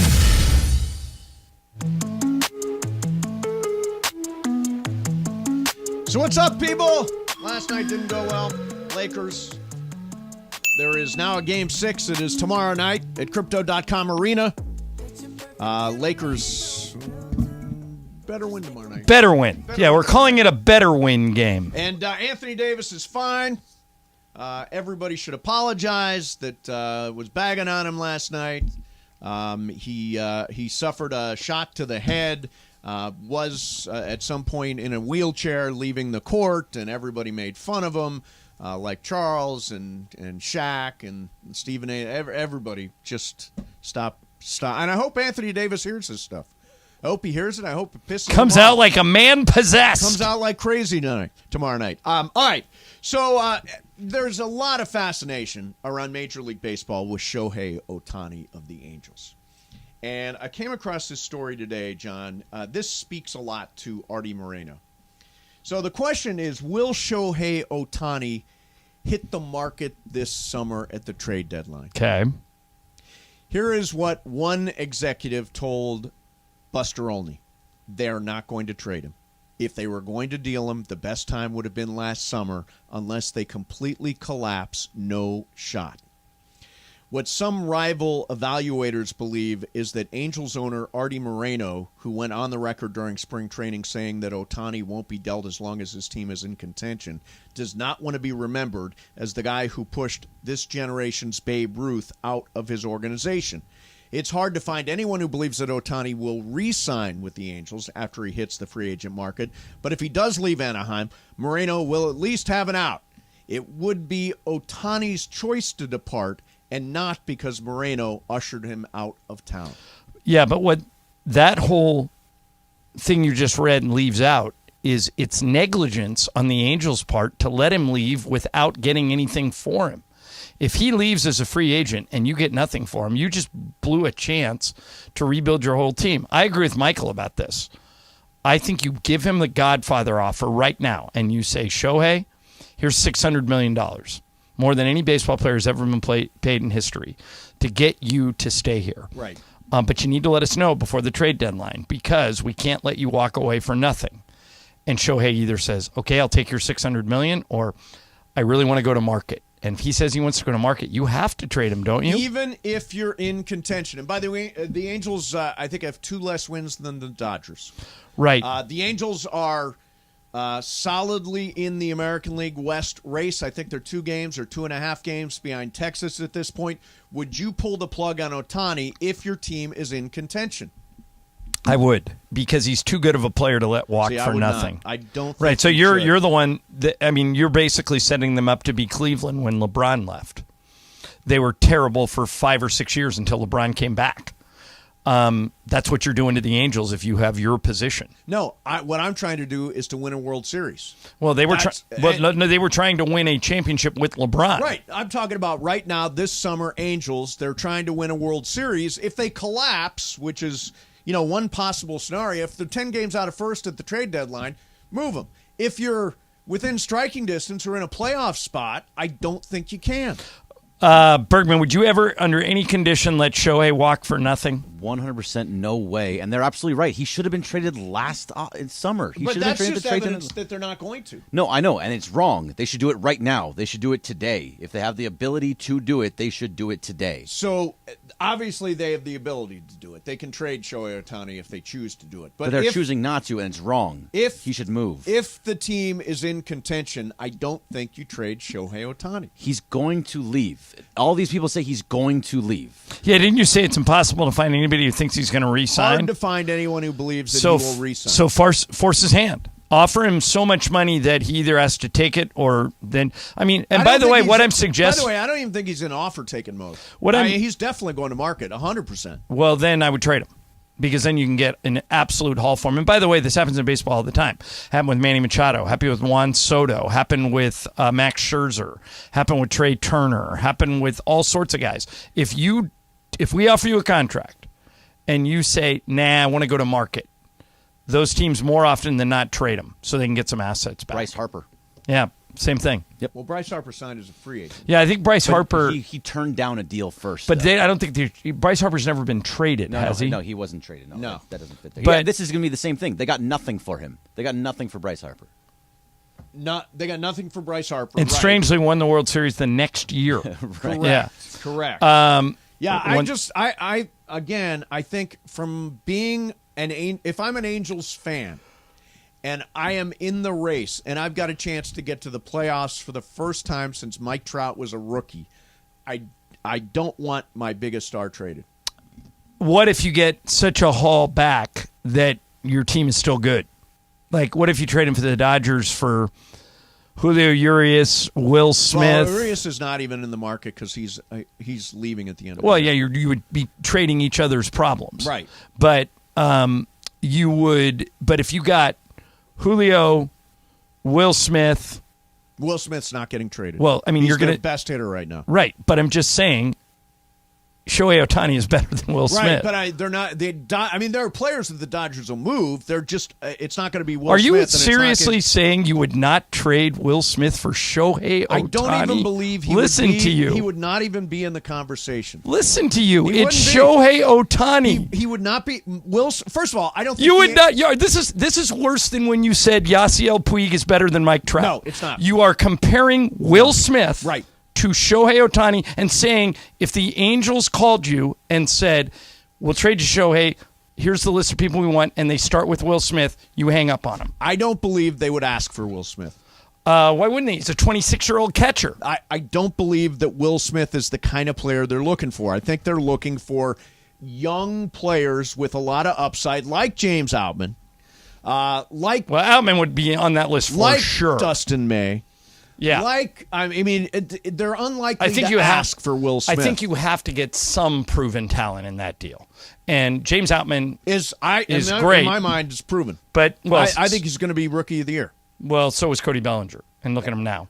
Will Smith has a proven 3 or 4 year track record of being a Major League Baseball player. Longer than that. James Outman, what's in him? He's 5th year, maybe? No. How old? Will Smith's been around. He's 28 years old. 28 years old. He has been. How many Major League seasons has he played? 3, 4. This is his 5th. 5th year. Okay. All right. So but again, I'm glad this topic came up because I don't think you're thinking about this the right way. If you're talking about trading for Shohei Ohtani, right. no one is untouchable. There isn't one player in the major leagues that you can say, no, I wouldn't put him in the deal. It's Shohei freaking Ohtani. Name anybody. Mookie Betts, they won't ask for him because he's already signed to multi-millions. Right. But Mookie Betts for Shohei would be on the table. Right. That's how good Shohei is. Yeah. Will Smith would be like one of the last guys I would consider trading. I didn't say I won't do it. I said I one of the, and I don't think the Angels would ask. Yeah, but I think they're much more likely to ask for Diego Cartaya, who's the. I wouldn't. If I was the Angels, I would say I want Will Smith. I want Outman. They're going to get guys like Diego Cartaya and Gavin Stone. Well, and I'd Bobby ask for them Miller too. and It's Shohei Ohtani. Those guys. Yeah, is what the Angels are going to be looking for. Somebody is going to overpay if they put Ohtani in a trade. Right. And by the way, I also wouldn't make this deal if I was the Dodgers. I wouldn't make any deal for Shohei Ohtani at the trade deadline. You might not have. By the way, you might not have to if you continue to play well, and they are, and you let Ohtani go to market. Then you can just sign him. Right. I say keep all the good stuff. Keep Will Smith. Keep James Outman. Keep Dustin May. Carmelo Anthony cautionary tale. Sign him after the season. Right. When you don't have to give up all the good stuff. Everybody knew. Is that the right approach? Absolutely. And that's why the Angels should have traded him at the last trade deadline. Right. Because now, Greg, the clock's working against him. Yep.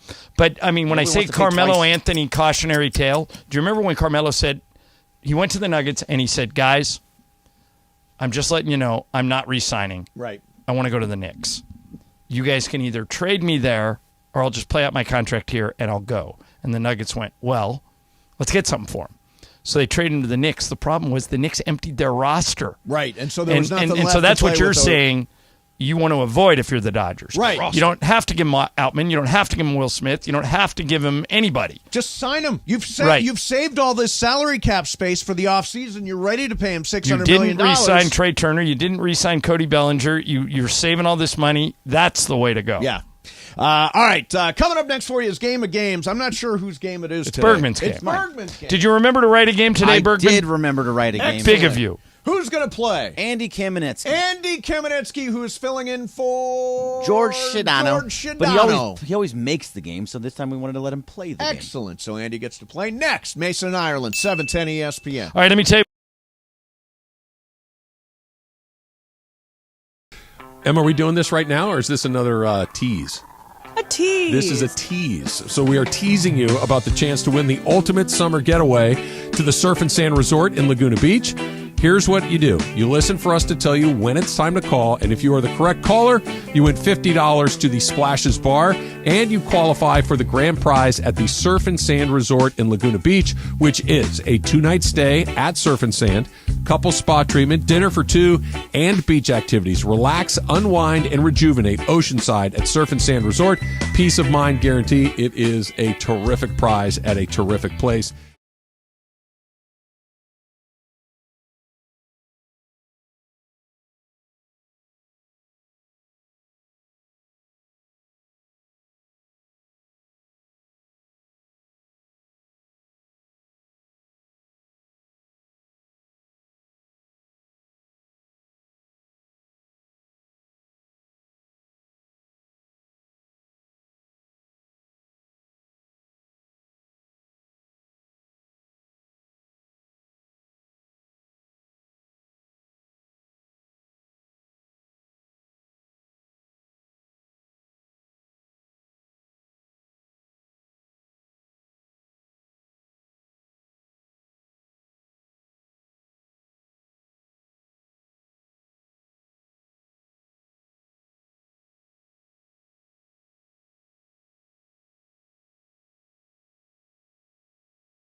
ESPN. And it is time for Game of Games on the #1 sports radio show in LA, Mason and Ireland. Game of Games. Game of Games presented by CallJacob.com. Call Jacob. Everyone loves a fighter, but in this town, winning matters, especially after an accident. So remember, anyone can fight, but CallJacob.com is here for you when you need a big win. After an accident, go to CallJacob.com or call 844-24-JACOB. That's 844-24-JACOB. We got the jingle. Call Jacob.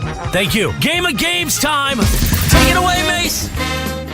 All right, it is Game of Games time, and Andy Kamenetsky slides in here, filling in for Shadano today on Shadano and Cap. And Andy, when was the last time you actually got to play a game here?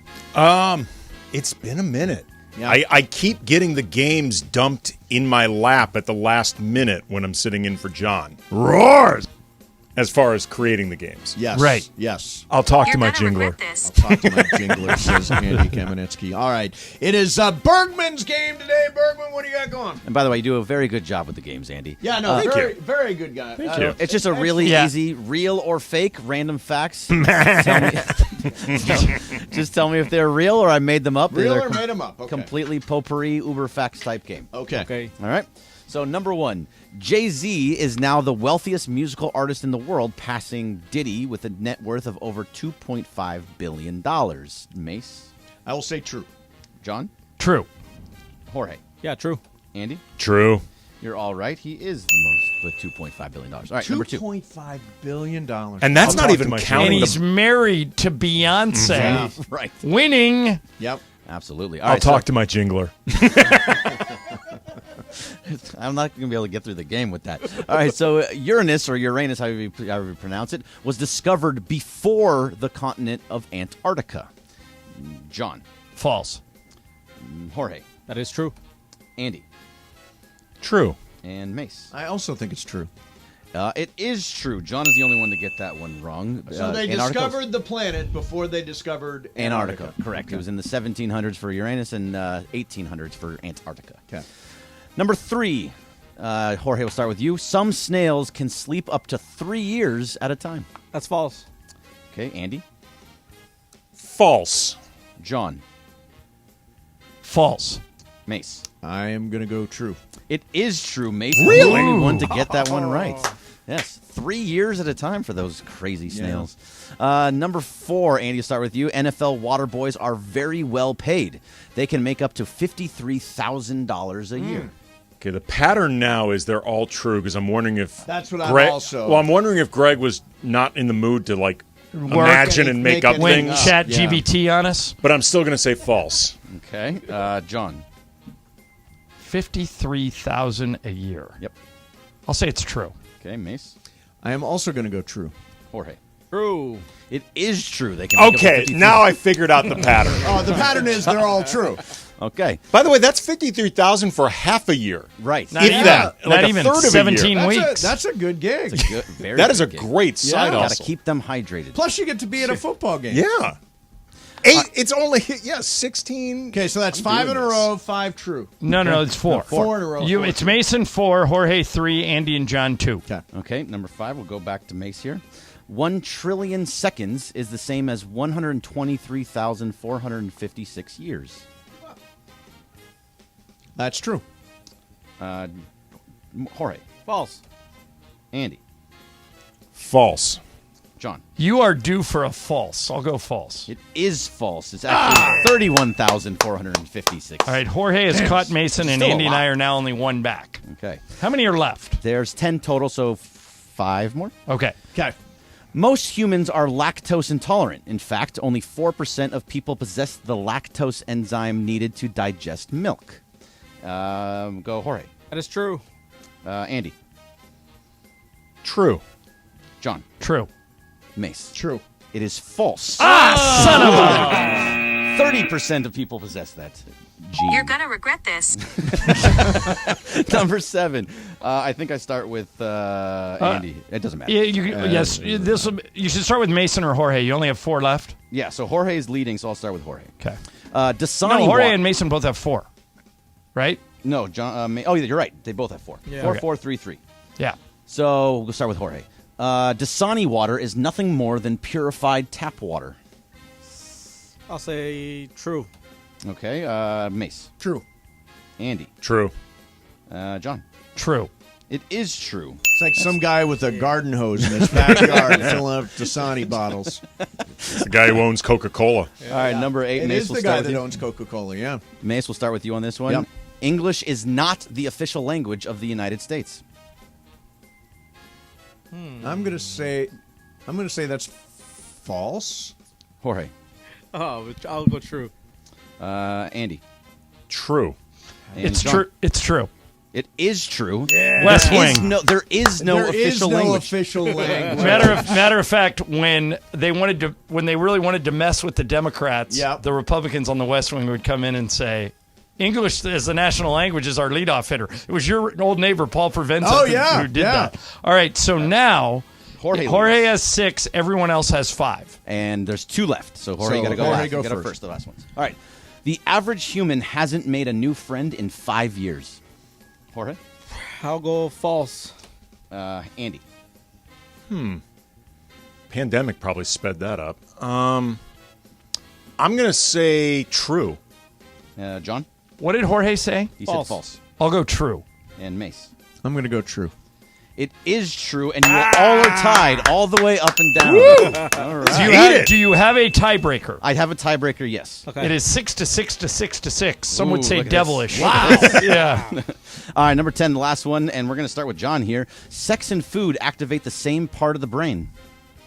True. Mace? True. Jorge? False. Andy? True. It is true. Jorge. Jorge's out! You're out. Wow, you had it. You're out. You guys got something to write with? Write it down. Yeah. Write it down. Okay. Harrison Ford has made $10,000 for the original Star Wars movie A New Hope. How much was he paid for The Force Awakens? Closest without going over. All right. Point of clarification: is The Force Awakens the most recent Star Wars number movie? 7. It's but number it's 7 of within 9. the last 5 Yeah, years. 7 All of right. 9. And is this straight salary or like back end Oh, points? my God. Well, Just- no, but Is he making money on the back? Is it just right. How much did he make for filming the movie? No, it's right. It's what they paid him to he show made up. $10,000 for the original one. How much did he make for this one? Okay. And we don't know if there are back end points. No, so we're just going with whatever they paid him up front. I don't have the whole thing. Mace, do you have something You're written gonna down? regret this. Yes. What do you got? $18 million. All right, John. 3.2 million. And Andy. He's guessing we all go over. I'm saying 31 million. 31 million. The correct answer, 20 million. Mace Mace a comeback victory. Is he in it a lot? Yeah, he's in almost the whole movie. Yeah. You know, I just started watching Shrinking. It's a great show. Yeah, Everybody very likes good. it. Everybody likes it. And Harrison Ford's great in it. Did you ever see the Harrison Ford movie Morning Glory, where he plays with Rachel McAdams? He plays like I this remember this is a morning crusty TV show, right? old anchor man. Yeah. He's kind of redoing that role. He's just a crusty old psychiatrist. I'm sure he's flying a plane and landing it on Centinela even as we speak. While really high. Well, really high. Yeah, that's the word on Is he Harrison Ford. still married to Callista Flockhart? Yes. I think he is. Yeah. By the way, there's a great episode in Shrinking where he gets really high. So that was a really good one. So they just filmed him at home? Yeah, it's just like a home movie. Did they? Serious question. They had to pull his pilot's license, right? I don't know. Didn't he have two separate airplane instances where? Right, I know he landed on the 10 freeway or something. Well, he landed on Centinela one time, and then he Okay. landed. What's the golf course over there by Santa Monica Airport? You wouldn't play it because it's not classy, Right. It's like a Muni. Yeah, it is. Woodley? Is it one of those? No, Woodley's out in the valley. Yeah, no, Yeah. it's one of those. It's Get off. It's a nice course. Get off my plane. Yeah, exactly. Have you guys, by the way, with Harrison Ford, this is really funny. You can find it on YouTube. I'll talk to my jingler. David Blaine one time went to his house to do The a orange? magic trick. Yeah, with the orange. No. This is What's the amazing. trick? David Blaine is crazy. He has Harrison Ford pick a card, and the card ends up inside an orange in a fruit bowl in his house, and it ends up like perfectly split so Harrison Ford can open up this orange, and he sees this rolled up card, and you can see like his face is growing like ashen and white, and then he looks at David Blaine and goes, "Get the F out of my house." He's just shook by this. Yeah, David Blaine does some crazy stuff. Have you guys ever seen? You can Google this on YouTube, but have you guys ever seen the video of David Blaine with LeBron and AD? No. It is he runs into him on the street, and it is great. It is like they walk away. They're so confused they can't believe it. It's like, so here it is. He's at the locker room. Right. I'll make it bigger. Yeah. So he's at the locker room just doing card tricks. Yep. To AD. Yep. And the Lakers are so AD shows the card to LeBron, Yep. shows it to JaVale McGee. Yep. And then David Blaine makes the thing disappear out of nowhere. And it's like so matter of fact, I'll watch it. It's pretty long, but I'll see if it's good for the radio. If it is, we can play it. Was this a Genius Talk thing? Yeah. Yeah, they brought him in for a genius talk. And they had LeBron and AD go around the corner, and then the card magically appeared somewhere on their body. He does that stuff. Yeah. I have one good mentalist trick that I learned from Jorge, which I use you know what? I used it last Saturday at a party. I absolutely did. It's such a good trick. Good. Yeah. It always works. All right, let's do some super crosstalk. ESPN AM 710 Los Angeles. KRDC AM 1110 Pasadena, Los Angeles. K256CX 99.1 FM Pasadena, Los Angeles. It's the greatest segment in LA sports radio history. Oh my God. When the shows come together for magic on the radio. It will only grow stronger. Super Crosstalk. Are we ready for Sedano and Cap to join Mason and Ireland? Super Crosstalk begins. Super Crosstalk, presented by Coors Light. Coors Light, made to chill. It's time for Super. I'll talk to my jingler. There he is. By the way, Game of Games is powered by Call Jacob. Winning matters. That's why after an accident, you go to calljacob.com or call 844-24-JACOB. That's 844-24-JACOB. So Shadano and Cappy today is Andy Kamenetsky and Cappy. Cappy, what's going on, man? Well, good afternoon, everybody. Good afternoon. I didn't know if that was going to work. You have to say it the way we say it. I know, but when I said good afternoon, I said it with sincerity. I didn't say it like the way you guys always say it, like as the bit. And then I realized halfway through good that I was saying good afternoon. So I tried to like pick it up in the afternoon part, but I didn't really do it. Good afternoon. Good afternoon. You got to go, good afternoon. Right. I didn't do that. I was like, what a fortunate moment we find ourselves in. So, Cap, are you coming up for the better win Game 6 tomorrow night? So there's been a little bit of controversy here, and it's all Greg Bergman's fault. Okay. By the way, I'm also wrapped up in this controversy. So go ahead. Yeah, my fault. Yeah. Well, I mean, I think it is. Right, explain, Cappy. Explain. So I think it was yesterday that I sent Bergie a text, and I was like, "Hey, so just want to make sure that I'm able to get credentials on Friday." Mm-hmm. Bergie wrote me back and said, "Well, I'm not even going to request credentials until after this game tonight." Amen. And I didn't think about that, like, oh, okay, because, of course, they could wrap it up tonight. You kind of put a hex on them. Well, I don't know about that. I mean, I kind of just assumed, like everybody else, that they were going to lose last night. And so Bergie did not request the credential for me in advance, and now that the game is coming back, I'm thinking, and you guys tell me what you think I should do. Right. Should I come for the game, or should I revoke my credential in an effort to switch the energy? I don't think one can revoke their own credentials. Cap, don't you have a ridiculous? Don't the Lakers have a ridiculous record, good record when you're in attendance? It's pretty good this year. Pretty good. I think it's. I think it might be like 12-4. Something pretty solid. You're the type of guy we're looking for. I think you should come up. It sounds like you don't want to make the drive, is what it sounds like. Well, I mean, it's not that I don't want to make the drive. For $200, I can pick you. Not that I don't want to make the drive. I kind of would like to bring my better half. You feel me on that? Well, yeah, but can you get her a credential? Night. Well, that's just it. Rachel, you're going to call. I am out of credentials, so I have. You have a credential right now, Cappy. Can't you get on a credential when we go to pick it up? She goes up to the gate and she goes, "Hi, I'm Rachel," and then they go to the R section. Yeah, that's not how it works, unfortunately. No? That's not the way it works. That should be on the credential, though. Just Rachel. Right. No last name, no media affiliation. Well, everybody knows exactly. Rachel. Right. You don't even show an ID. Yeah. Back in the old Say your days, name. the Laker people, when they would do credentials, if you didn't have an affiliation, they would just write down FOB. You know what that stands for, Andy? Free agent? Friend of... Broadcast? Bus. Friend of bus. Yeah. Bus. So if you saw FOB, you knew that's where they were. Cappy, I decided not to go because here's the thing. It's a critical game. I think it is must win for the Lakers. I think it's better. I think we're describing it as better win. And I want to be locked in and able to watch this game, and I don't find there are no seats. So I find that There's no seats in the suite? No. Well, there are seats in the suite, but they're taken by like partners and teammates and stuff, right? Yeah. So and there's no seat in the in crypto for me, so I'm going to stay home and watch it. I don't blame you. Listen, on the game, what's today? Today's Thursday, so on Tuesday's game, Yep. I was in some guy's suite, and Yeah, that food would have was been good. Monday. Oh, Monday? Yeah.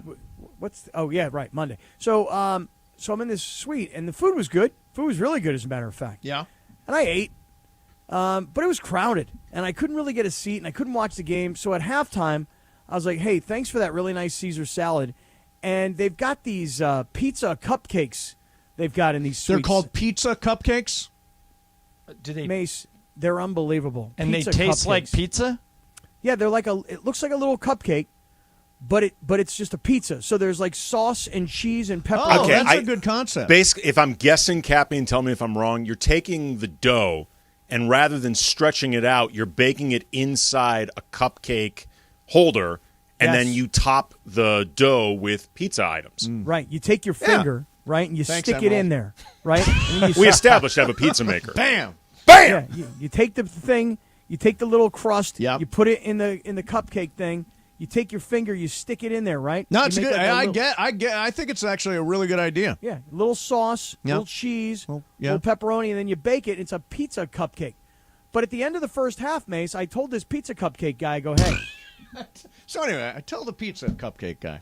I say, hey, it's a nice pizza cupcake, and I am very grateful for the 3 that I just ate. However, for second half, I got to go to where I can see the game. Yeah. Where'd you go? That's why. The I other went to suite? the- I went to the Our 710 suite? suite. The Yeah. 710 Figured it suite, out. which is the Right. best place in So, the arena to watch a game. Andy and Cap, do you guys think, stay with me here, Jorge, do you guys think you could win a joke off with Siri? Joke off? How does that work? I don't even know how Listen that works. to this. Hey Siri, you down for a roast battle? You're gonna regret this. Your mama's so fat, she fell off both sides of the bed. Your mama's so stupid she thought Dunkin' Donuts was a basketball team. Your mama's so ugly, my screen cracked when I took her photo. Your mama's so ugly they won't give her a vaccine so she can keep wearing her mask. Your mama's so old, her memory's in black and white. The earth used to be flat till they buried your mama. Wow. I think Wow. Siri's a lot better than I thought, huh? Oh, my God. That's amazing. I am bowing out. I'm not even trying. I cannot even get my Siri to get into any sort I think the guy. argument. I think the guy set it up. I think the guy did it in a way that. I mean, I think he put some work into it. Try it, Mace. That wasn't real? What was the original line? Hey, Siri. What? Play it again. Your Jorge. mama's so ugly that No, she broke Hor- my camera screen. Hey or Siri, something? you down for a roast battle? Okay. Hey, Siri. Are you down for a roast battle? No. Yeah, mine doesn't work. You're have gonna an regret answer for this. that. Yeah, You're I'm gonna gonna regret regret this. this. Yeah. That is fantastic. Yeah. I think that. By the way, if that was Chat GPT, we're all dead. I mean, if that was Chat GPT as Siri, we're all. Well, I hosed. heard a lot of the articles we read now are Chat GPT. Well, a lot of newspapers are firing reporters and And just doing replacing them with ChatGPT. Yeah. Yeah. No, this is the direction we're moving in. Everything becomes AI, Chat GPT, deep fakes. Everything can be manufactured. Like Right. in 5 to 10 years, if that long, we are going to have no idea if anything we see, read, hear about on the news, whatever, is actually real. Okay, so Joe Rogan did an entire podcast with AI. In other words, so he comes on, he goes, "Hi, this is Joe Rogan, but it's not really me." Yeah. See if you can find this, Jorge, and we can play the beginning of it. Yeah, actually- he comes on, he goes, "Everything you're hearing is computer generated, and we're going to do the entire hour of this podcast with computer generated AI. You're going to think you're listening to me, and it's going to sound like you're listening to me, but it's not me." Yeah.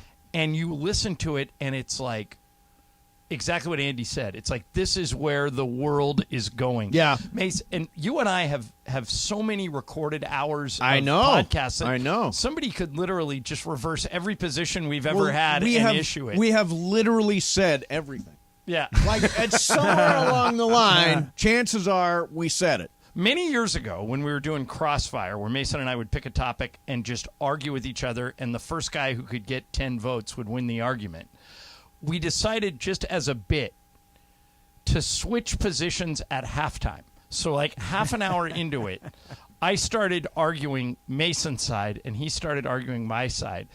And we were shocked how long it took people to figure it out.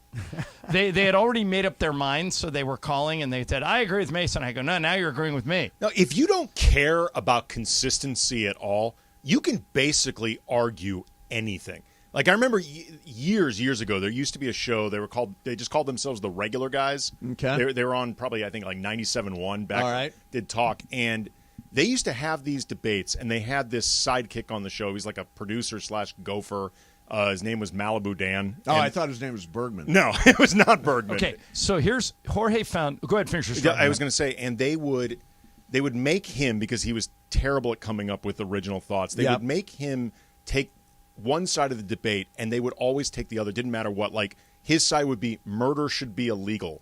They would have to debate murder should be legal. Oh, okay. And they would show that if you just commit to whatever and don't care about what you're actually saying, you can really debate anything you win. Talking about what you said earlier, Andy, that where we're moving to in the future is we're not going to know what's real and what isn't. Mason and I always give Bergman a hard time that he never gets us any guess. But we literally, through AI, could get any guest we want. That's For true. example, here is Joe Rogan interviewing Steve Jobs, who is dead. Wow. But Rogan, through AI, just came on and did this. Memory from the past. So without further ado, my friend who is difficult to describe and wonderful, and I'm so grateful he came on the show. How's it going? Good to see you, buddy. It's been a long time since I've been on the show. I've missed this. It's always fun. How's it going? Come on, tell me about Jobs. It's always good to see you, buddy. I'm so happy you came on, man. Yeah, it's great to be on the show. Your audience is just so different from your normal Apple users, and that's a good thing. It's cool. Well, all right, so you can tell it's a little right there off. yet. Wait, I have a question, though. How, Yeah. how does Rogan use the ChatGPT to get his voice like that? Well, there's a I don't know if it's ChatGPT, by the way, Cap, but he's using AI, and AI there's of some different kind, forms of it. Yeah, we're not there yet, but in 5, because right now you can tell that is not. Yeah, I mean, people like talking. I heard Drew Carey did an hour on his podcast. I picked up on this, and you can tell that you can hear stumbles and pieces Right. that don't fit together, but we're not very far away. But in particular with podcasts and radio and audio, it's easier to fool the audience than it would be with video. Oh, sure. Yeah, but you're right, Andy. It's coming. Yeah. You're gonna regret this. Yeah, there you go, Siri. Exactly right. So last night, By the way, you say Siri like the old character on 30 Rock. My- Why don't you just say Siri? my personal assistant is Siri.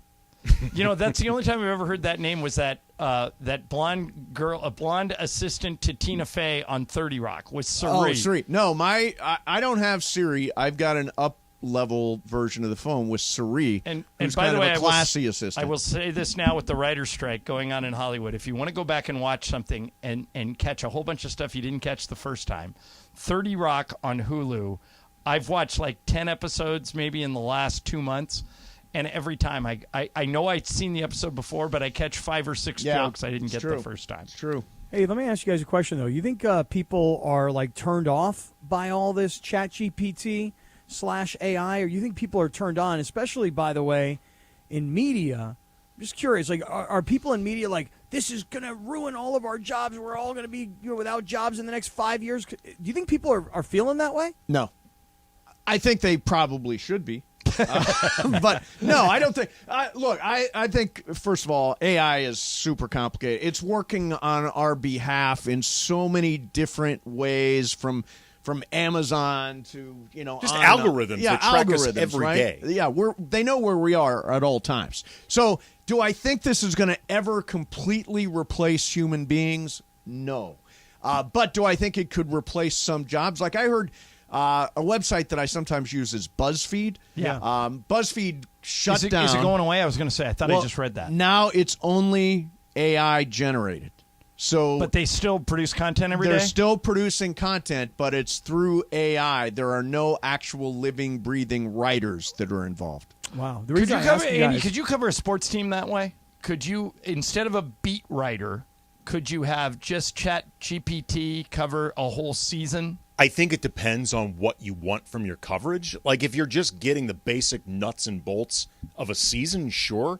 If you're trying to actually get inside the dynamic of a team, what player personalities are like, stuff like that, I don't think you actually could unless the Chat GPT is just spitting up other coverage. But just the details. Like, hey, guys, when I would have my son's Little League games, yes, they would have these apps that you would, like, score the game, and then after the game, it would give you a report on the game. So in the third inning, little Stevie Mason had a double, and little Johnny I scored from second base. And that would generate the story of the game. It would have been a triple, but Mason's slow because he has 9 pins and a plate in his foot, so he can only make it to second. This was actually before he got into that terrible accident. Little Stevie Mason. Right. Yeah, I think that the technology's going to be. I don't know. Whatever.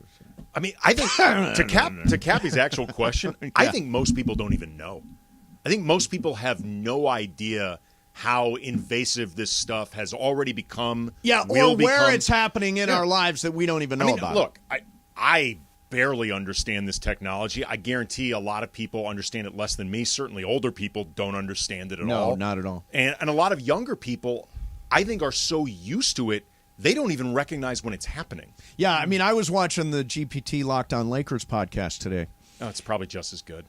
And it is very comparable to what you and Brian do every day. Does Chat GPT Brian interrupt me all the time? Yes, he does. Nice. They nailed it. Yeah. They nailed the formula. He's very ball dominant on the yes, he is. on the Locked On Lakers podcast. It's like Clinton Yates on the Blue Review. He's very ball dominant. Hey, what's up with Clinton Yates? Am I hearing a story that Clinton doesn't want to use his social media to help promote that is correct. The podcast? The big Yeah, CY. you got to talk to him, Cap. You're the Why? king What's of side hustles. You got to get on deal? that. I don't know. How We'll have many to ask him followers next time he's in. How many followers does Clinton have on Twitter? Enough. I mean, we're talking like 100,000, 200, 500, a million? Probably, I would think. Bergie, do you know?